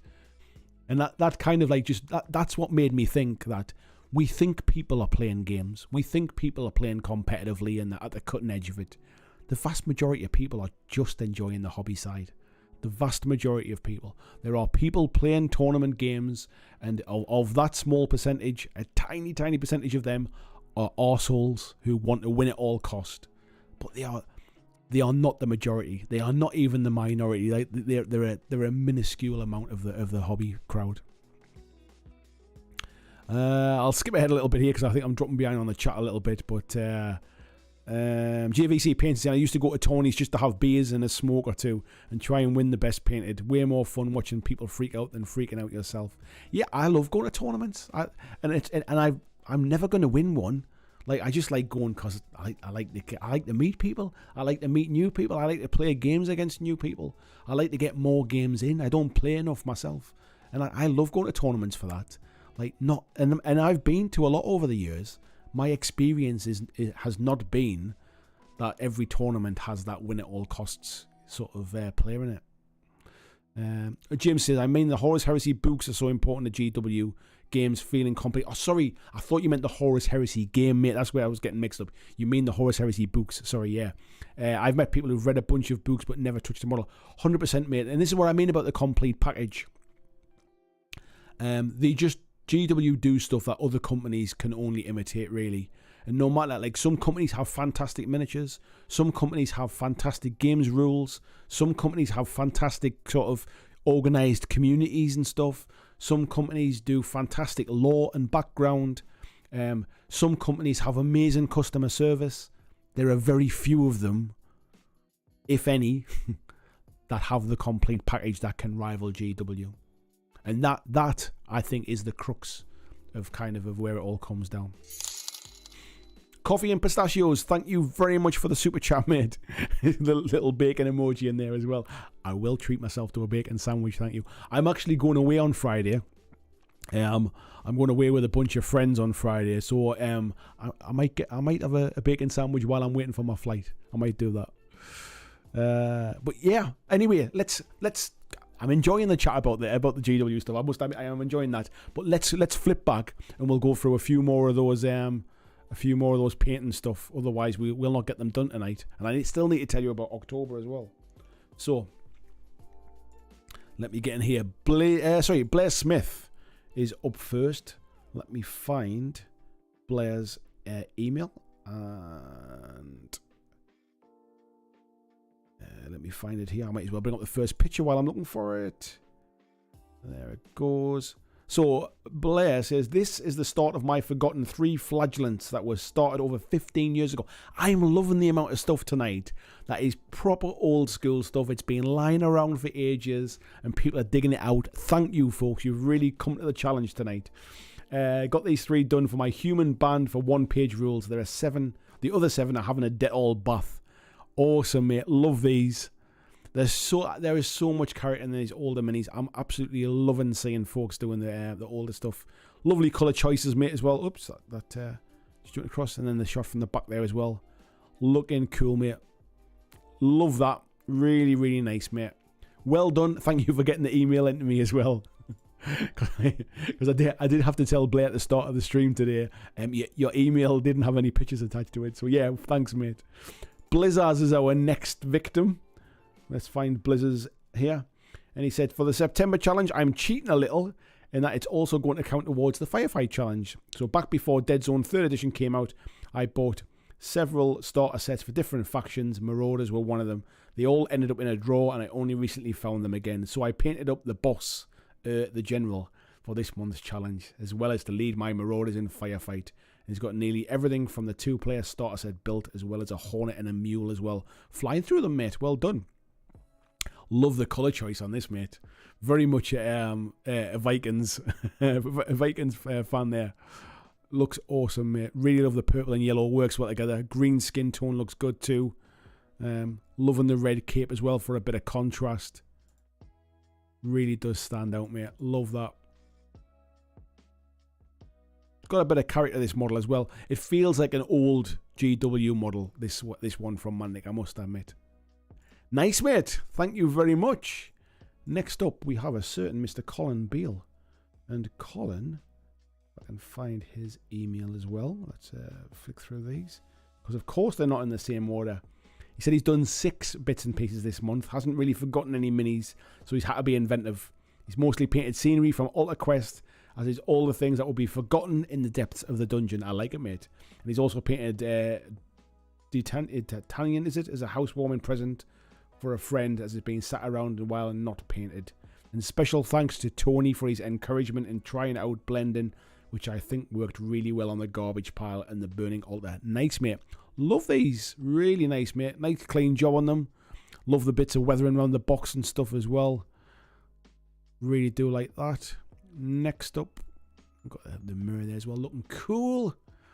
Like that, mate. Very, very gilded. You were right, mate. The blending did work very well on the altar. Looks cool. Like that. Very, very nice. I'm not familiar with where the bits and pieces are from, mate, but they look good. Bit of blending there on the rubbish pile as well. Love the broken barrels and things and the bits of bricks and stuff. Suitably grotty looking there. Carcass there as well in there. This is the D10ian. That's what it is. Now I know what it means. I was thinking, is that a D'Artagnan? Is that a misspell? The D10ian. I like that, mate. Really nice. Love it, buddy. Very, very nice work. Oh, I missed one off there as well. There's a chest there as well. Looking there. Nice clean job on that. Nice bit of work. Awesome stuff, buddy. Thank you for entering. Next up, we have Mr. David Mullard. Let's find David's email here. Here we go. He's got the Wendigo. He says, strange that you said this month's painting challenge was Forgotten Miniatures. Seconds after I found this bad boy. It's a Wendigo I bought a while back for use as a unit filler in fantasy battles. Hope the picture turns out okay. Absolutely did turn out okay, mate. Yeah. Nice work as well. Lovely bit of base in there. Love the picking out the eye there. Looks cool. Nice skin colours. The bones of the antlers as well. Really kind of transitioning there. Love the blood in that as well. The blood effects around the mouth and on the hands. Really, really suitably evil looking, mate. Love it. Nice one, mate. Let's skip back the front one there as well so I can see it. Yeah, I always... There's just something about just like dipping their hands in blood. I love it, mate. Nice work. Thanks again for entering. Gavin Samuel we've got as well, who's got an awesome Blood Bowl Ogre there as well. So let's find Gavin's email. Here we go. Here's my entry for this month's challenge. Not quite Golden Demon, standard mind. I tell you what, mate, it looks awesome to me. He says, hope you have a good weekend. Look forward to your show on Monday. This is Gav Mighty Dice. Thank you very much, mate. Nothing wrong with that, mate. Looks awesome to me. Love the little, I forget what it's called, but when they put the kind of like the black stuff under their eyes and that just to stop the glare of the sun. I love that. Really does set it off. Nice skin tones, mate. Love that blue as well. Really stands out with the kind of the creamy trousers and the white there as well. Really love that. Nice as well on the trousers. Picking out the stitching and the shading on there. And the basing looks fantastic, mate. Really see the basing on the back of it there. Really nice work, buddy. Very, very nice indeed. Thank you very much for entering. Mr. Ian Pennells. Lord Maiden there. Let's find... here he is. And he says, I want to show you what I've forgotten to paint this month. He says, please see attached a picture of 6 bad Squidward demons. There we go. Let's zoom into those ones a little bit. Awesome work, mate. Let me just... I'll zoom back so you can see the one on the end here as well. And 20 Frostgrave demons ready to take on the cold towns of Frostgrave and the hot islands of Ghost Archipelago. You see these demons, which means that the temperature doesn't affect them. Nice one, mate. Love these. Love the colours. Basing's cool, mate. Lovely clean paint jobs on these. Armour looks really, really good on this one as well. Like them. Like them a lot, mate. And then I'm assuming that these are the 20 Frostgrave demons as well. Nice work, mate. I love that there's a definite coldness to the kind of steel and metal of those. I really do like that. And the white horns really do set them off. Nice one. It says, please also find that's my first painted Marauders leader. Plans to paint 2 1,000 point lists, Marauders and Enforcers. Using 1 Enforcer model. Couldn't use any from the box. There's all 20 troops. Yeah, nice one, mate. Very, very nice work on there as well. Love the metallics on there. The bronze really sets it off, and the green skins looks nice. Some more of the frost demons as well. Really nice, mate. And it also sent me some really cool pictures of a new cat addition to the family as well, which I thought were really nice, mate. And the Paul McCartney video. Thank you very much, Ian. Awesome stuff, mate. Thanks as always. Mr. John Estelle. Let me find your email here. There it is. And he said, I tend to play a Darren who doesn't enjoy painting. He had this big boy he bought on eBay, which someone else started and forgotten about. Let me skip across to this one here. He fell off his base, which was the wrong size anyway. It'd been a while since I painted a giant, so I went for this dude. Awesome work, mate. Love that, the blue skin tone on that. Really does stand out. And it really fits nice with that yellow and blue, like the cloth and the shields as well. Looks like he's been stealing these bits from the from a halfling army. I really like that. But yeah, beautiful work, mate. Really, really nice and clean. And yeah, good stuff on there, mate. Look, I do like those frost giants, I must admit. They're pretty cool. Thanks very much, buddy. Next up, we have Marcus Snyder. Let me find Mr. Super Pumpkin Man's email here. Tucked away. Where is it? Where is it? There it is. It says, from before Age of Sigmar, here is my High Queen. Is it Kalinda? From the Tomb King 8th edition Warhammer Fantasy. Ah, nice work, mate. Love the colours on there as well. Beautiful colour choice. That blue really stands out. Love that the snake on there as well. Really, really nice. Those old school 20mm square bases. Brings back memories, eh? Really nice work, mate. Nice and clean. Awesome. Thank you very much for taking part, and thank you very much for entering as well. Next up, we have Paige Neo. And Paige, as you might remember, if I can go back, Paige has been doing some stuff for his Seraphon army, and it's been all based around, oh, what's the film called again? Avatar, that was it. Couldn't remember the name there. He's been doing stuff based around Avatar. So let me find, there it is. Another forgotten model. I bought this Legion of Everbite Archangel model back in 2014 when I was still playing Warhammer Hordes. And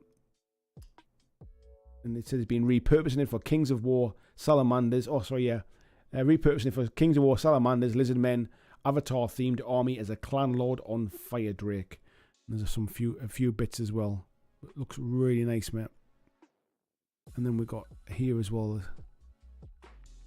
There's some beautiful shots of this.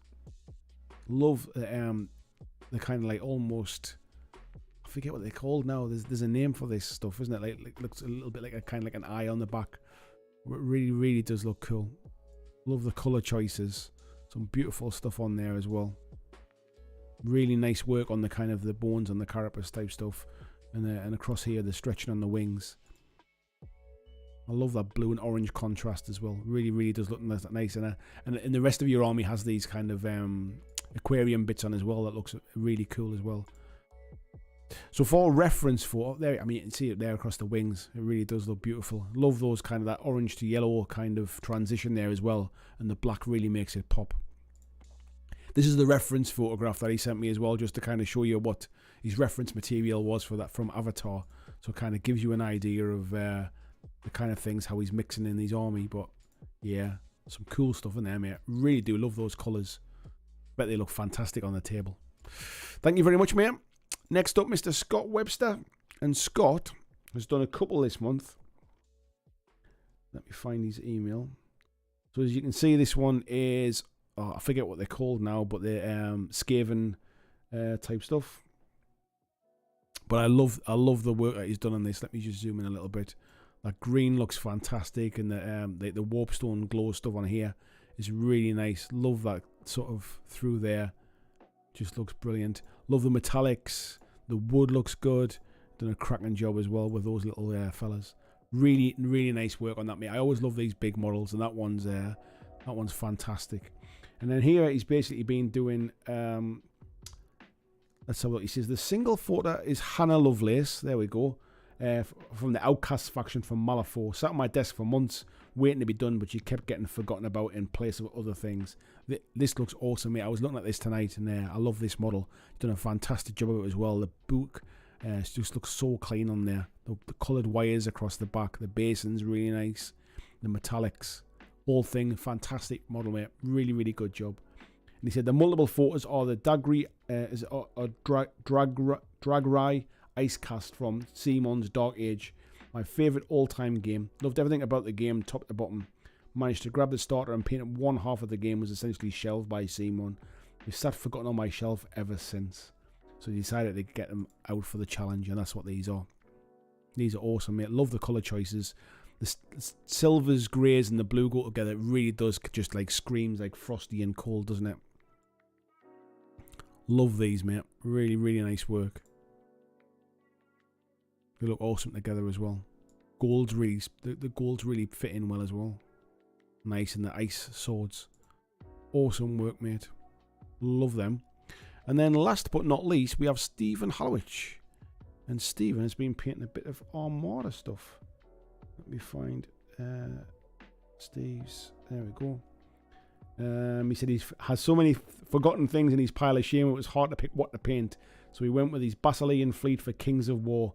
He's got a Dictator, Abyss, the Elohi, the Gur Panthers, and the Gunbrigs, and a Phoenix for fun as well. I love this kind of blue and white scheme to these. There's one of the Phoenix there as well. There they all painted all together. But yeah, the blue, white, and gold really, really striking together. I do like these. These are nice models, mind. These are Armada ones, I must admit. Especially the big ones. I'm a big fan of those. Nice work on there as well, mate. Picking out the guns. I'm sure I remember on some of these windows as well, it's almost like stained glass on them. I think you've been painting. There we go. I knew I'd seen that on some of them.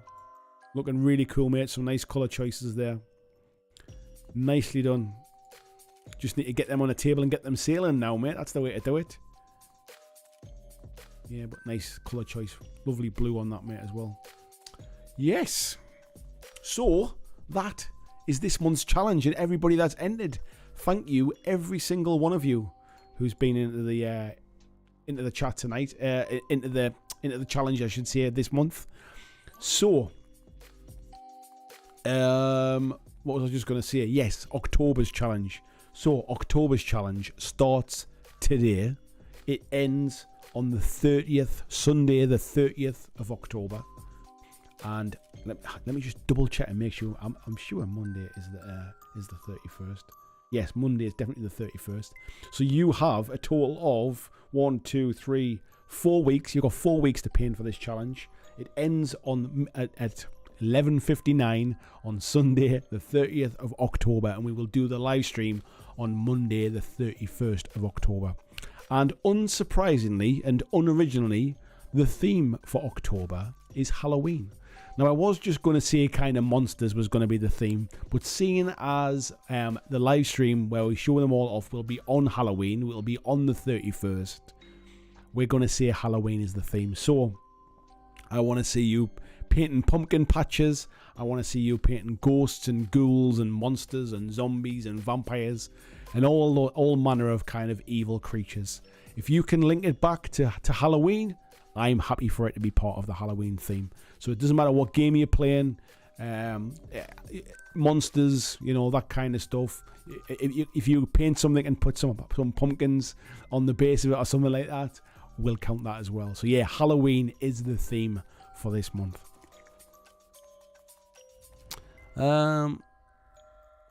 Right, let's have a little look in the chat and see what folks are saying. Loads of chat there about the minis. James Bracing is going to do a diorama for Fellowship of the Ring from Lord of the Rings. What scene should I try and recreate? I'm the wrong person to ask, mate, but I'm sure somebody in the chat will give you some feedback. Balanced Tomb seems to be coming into there as well. Type 40 TARDIS says, I'm really resisting dipping into Malifaux. These aren't helping. Don't resist, mate. Fantastic miniatures. Spider-Lord saying he was so close to having his ready. Honestly, mate, even if you don't get them completely finished, you know, if you're pretty close, I'll still put your photos in. I'm just trying to get people to encourage them to paint. So getting close is close enough for the challenge. Big Dave saying he should have done the Wendigo for October. If you want to resubmit it as well, mate, I won't say anything. Yeah, Jez saying another great load of work as well. Everybody, well done. Yes, definitely, mate. Clyde saying, let me see if I can actually get one of these challenges done. Type 40 TARDIS saying the Strigoi for Carnivalia calling. Very good choice, mate. That would work very well. Blizzard's saying I actually have the perfect thing for this theme. I think I've actually got I wonder if I can find it will be the hard part. I think I've got like a Freddy Krueger, like Fox model that came from like one of those model box monthly subscription things. I think I've got something like that. If I can find it and dig it out, I might even paint that one up. I haven't painted, I'll be completely honest. I've not painted in months. I can't remember the last time I picked up a brush, so I do need to get back into it. In fact, I have to get back into it. I've got videos to make this month. Luke's saying he's got a bunch of minis that would be good for this. Spider-Lord's saying he was on the TT Combat site yesterday. There's some new Carnivale models on there that are right up my street. And Super Pumpkin Man saying it's also the 100th anniversary of the silent film Nosferatu. So I have plans now. Is it really? I didn't know that, mate. Bliss says I have the Malifaux Rotten Harvest sets. Yeah, they could, mate. James, thank you for the super chat. He said, scary for October. Can I submit my tax return? Yeah, tell me about it, mate. So yes, October, our challenge is going to be obviously Halloween. So that's what we're going to be doing this month. So yeah, thanks everybody for submitting your stuff this month. Look forward to seeing what you do in the next month. Don't forget we're into month 2 now of the Firefight Slow Grow Challenge as well. If you haven't started yet, it's not too late. You still got 2 months to get 1,000 points painted, which is not a lot for quite a lot of for a lot of armies. 1,000 points isn't a lot of models, I should say. Yeah, so don't give up if you haven't started or you think you've fallen behind. You've got plenty of time. Clyde Dashing, thank you very much again, mate, as well for the super chat. He said, keep that hobby positivity going. I will try my best, mate. I will try my best. Like I say, I'm going through a bit of a slump myself at the minute. So you lot are keeping my spirits up as well and keeping my my hobbies positivity up. I don't know whether it's a lack of games I'm getting in at the minute is the problem. Like I said before, I'm looking over here because that's where like my shelves there are my incoming stuff kind of thing, and there's some of the stuff on them shelves where it's just been like, this has been an exercise in frustration, and I've just went, no, I'm not enjoying it. I'm not building them anymore. Or you get halfway and you go, bits missing. Jesus. So yeah, I think I'm going through the frustration of substandard products. That's what I've been going through at the minute. James says, you know what will help pick you up? The paintbrush hobby hangout. Do you know what, mate? I literally I don't even have anything in a state where I would just pick something up and go, like for example, I came in here the other day and I said to my wife, right, I'm gonna go and just build some models. I need to build some stuff to get ready to paint for a video. And I was halfway through building them, and I don't like building stuff at the best of times, but I'm just building stuff, and I'm just, this is just frustrating. These are not great models. They don't go together very well. Like the poses feel a bit shitty. The quality's not great, and it's like, no, put them to one side. I'll come back to them later on. And then I was building something else, and it was like, this thing is in like, it's in 100 pieces. It's not a big model. It doesn't need to be in 100 pieces. It's taken me forever building this. Like it just doesn't. It's meant to be fun, and it's not fun. So yeah, that's it. Tony's saying, yeah, hobby hangout for the win. We will bring the hobby hangout back. Absolutely, mate. We definitely will be bringing them back. I just need to be in a place where I think I'm motivated to paint stuff again. I think. Spider-Lord says, life's too short to spend on inferior models. I am starting to kind of definitely, I think I've always kind of known that. I think, like I say, I'm fortunate that stuff gets sent to me, but I think what's happening is that now this is my job, and I get to see lots of different stuff. I get to see a lot of stuff where I think I would not spend my money on that, or if I'd spent my money on it, I'd be in one of two places. I would either be in that situation of, well, I've spent my money on it, I'm going to build it. Like, I don't want to admit that I've bought crap, basically. Or I'd be in the other camp of, I am really frustrated that I spent money on this and I wish I hadn't, kind of thing. Like, the stuff that's been sent to me, that's been in those situations. And it's been a while since I've kind of like really kind of enjoyed the process. Like when I painted my God tier minis, I actually really enjoyed painting those. I had a reason to be painting them. I had the event was coming up. I didn't have to build them. I was having fun with them, kind of stuff. I really did just enjoy just putting them on and painting up those little war bands. But yeah, I don't know what it is at the minute. I'm not feeling the love at the minute, I think, for certain bits and pieces. I haven't kind of fell out of love with the YouTube stuff, and I haven't fell out of love with the hobby, but I'm just feeling at the minute that there's nothing really grabbing my attention at the minute. It feels like a bit of a flat spot in the gaming horizons. There's nothing new being released that's really kind of grabbed a hold of me and went, oh, that looks really cool. I'd love to kind of paint that up, or I'd love to play that kind of thing. Jess is saying, if you like Nosferatu, give Shadow of the Vampire a watch. I'll have to check it out, mate. Mighty Dice says, Andy, I've got loads of stuff built for you to paint. Yes. Tissy Brain Drain saying, I missed the hobby hangouts. Yeah. Jess is saying, I'm back up in a month. We'll have to hang out, mate, talk nerdy stuff.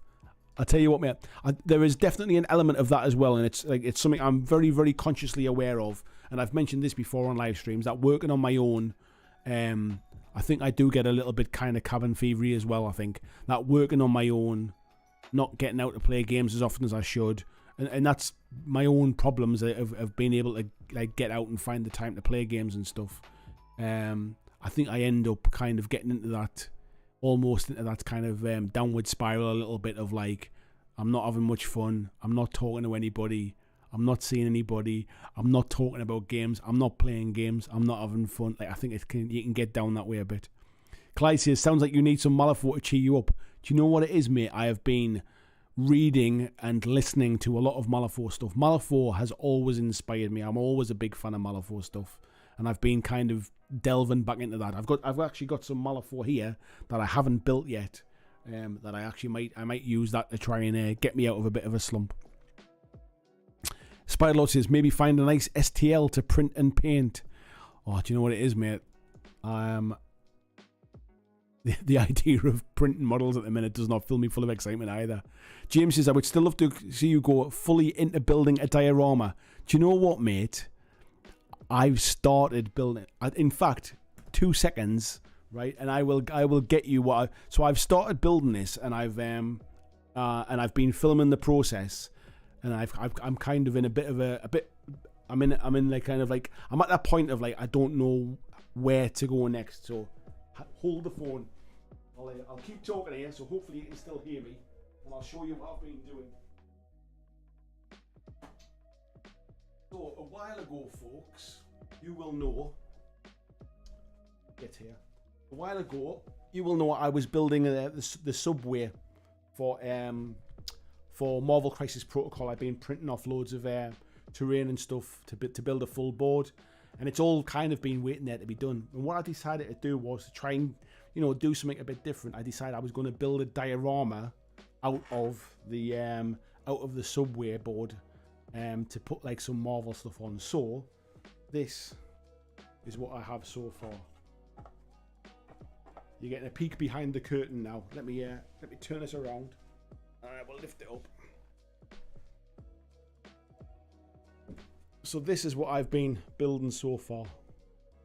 Let me see if we can, hopefully that'll focus in. Because I've primed it all black, obviously you can't see a lot of it. But yeah.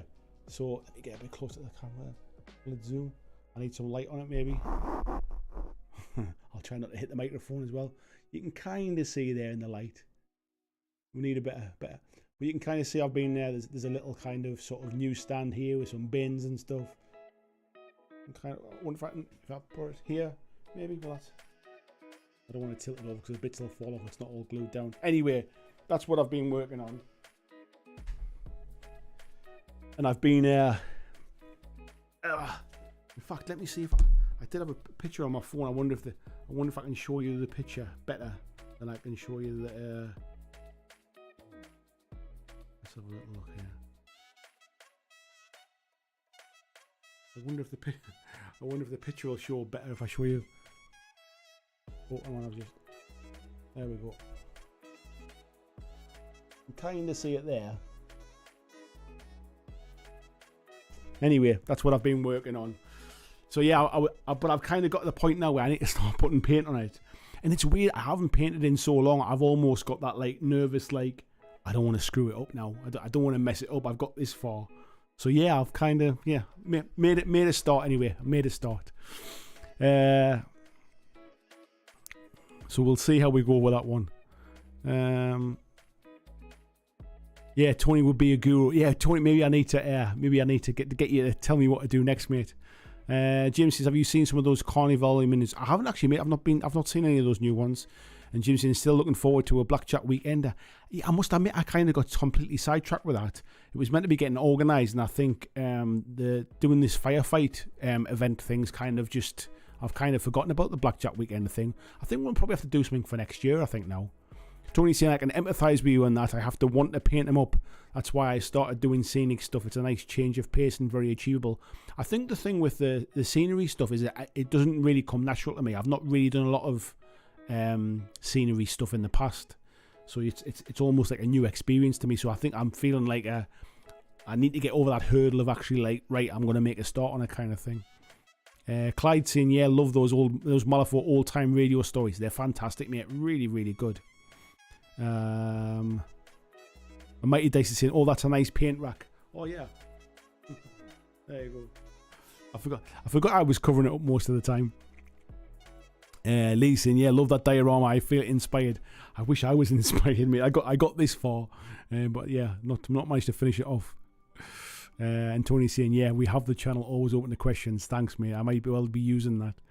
Yeah, thanks, Mighty Dice. Thanks, Jez. James is saying, looks good. Been considering doing something similar with the street from my Marvel minis as well. Yeah, I just thought it was just, I've got my minis kind of all like up on like some shelving and stuff like that. I thought if I can make like a nice little kind of like a subway scene and paint up like a bit of a battle or something like that, I might kind of get the juices flowing again. But I think I'm at a little bit of I'm at a stalemate now where it's like, oh, like what do I actually do? But I have been filming this as I've been putting it together and stuff like that as well. So at some point when I get to a point where it's finished, there's a video in the background being made about it. But yeah. Yeah, VGC, a nice one. It's good to see the subway finally coming together. Yeah, I mean, to be honest, like it's a bit of a diorama type thing, but it's been done in that I could make a number of those to like make a full board out of them kind of thing. James says you need to make some rats out of green stuff. Yeah, they'll be tiny, I think. Steve says nothing new. Did you see Hasbro has Heroes Ape on Pulse? I have no idea. Or is that Heroescape or the Pulse stuff, mate? I'm not fussed in that stuff. I'm not even bothered about Heroescape. Luke says the ones you say Andy had a nice rack. You know it, mate. You know it. So yeah, so that's kind of where stuff are at the minute. So I've got some firefight videos that I'm kind of in the middle of filming at the moment, to add to the firefight series as part of the Slow Grow campaign. So they're kind of in the middle of being produced and stuff. I filmed with Colin from Battle Systems not long ago. We did a load of stuff on Maladum as well, but they're going to be released when Maladum goes to Kickstarter. So they're kind of filmed and in the bag and ready to go in the future. I've obviously got the firefight Slow Grow stuff kicking off. We've got to record this week the firefight second month's podcast, and we'll also do the Patreon podcast as well. So you should get those by the end of this week.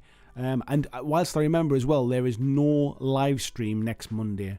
I go away on Friday and I get back late on Monday next week, and I don't think I get home until about 9 o'clock, 10 o'clock at night anyway. So I'm going to miss next Monday's live stream because of that. So what I might do is I'll have a look at the diary and stuff, and we might put an extra stream in. We might even do a hobby hangout next week to replace the Monday night live stream that we're missing. But we'll do something next week anyway. There'll be videos and things, but yeah. But there's no Monday night live stream next week, folks, because I'm not here. So yeah, do not come looking for the stream next Monday. Tony says you're in safe hands. I can guide you with stuff that's scenics based. I'm no competition winner, but I can help make projects like this less overwhelming. I think it's a case of just like, I'm not really sure where to start, I think, next, because it's such a big area. It's almost like, and I think I'm almost, psychologically, I'm out of the flow kind of thing, I think, of painting as well. I feel like I just need to get the brushes out and start again. I was going to break out the airbrush for this and kind of like do the bulk of it, I think, with the airbrush and stuff, because especially with it being 3D printed, I don't want to do a lot of like dry brushing and stuff on it as well. So we'll see how it goes. Anyway, We're coming up to 11 o'clock now. Bang on, I think. I think this is as good a time as any to call it a night. Thank you to everybody who took part in this month's challenge. Thank you to all the Patreons as well who've just all resubscribed for another month there as well. I hugely appreciate that. Thank you to the folks tonight who had super chats as well. Really do appreciate the support. It really does help more than you will know. And what else was I going to say? I don't remember what else I was going to say. Thank you to everybody. That's all I say. Thank you for watching. And I will see you in the next video. Don't forget, no Monday night live stream, but I'll be in touch before then anyway. So take care, folks. See you soon.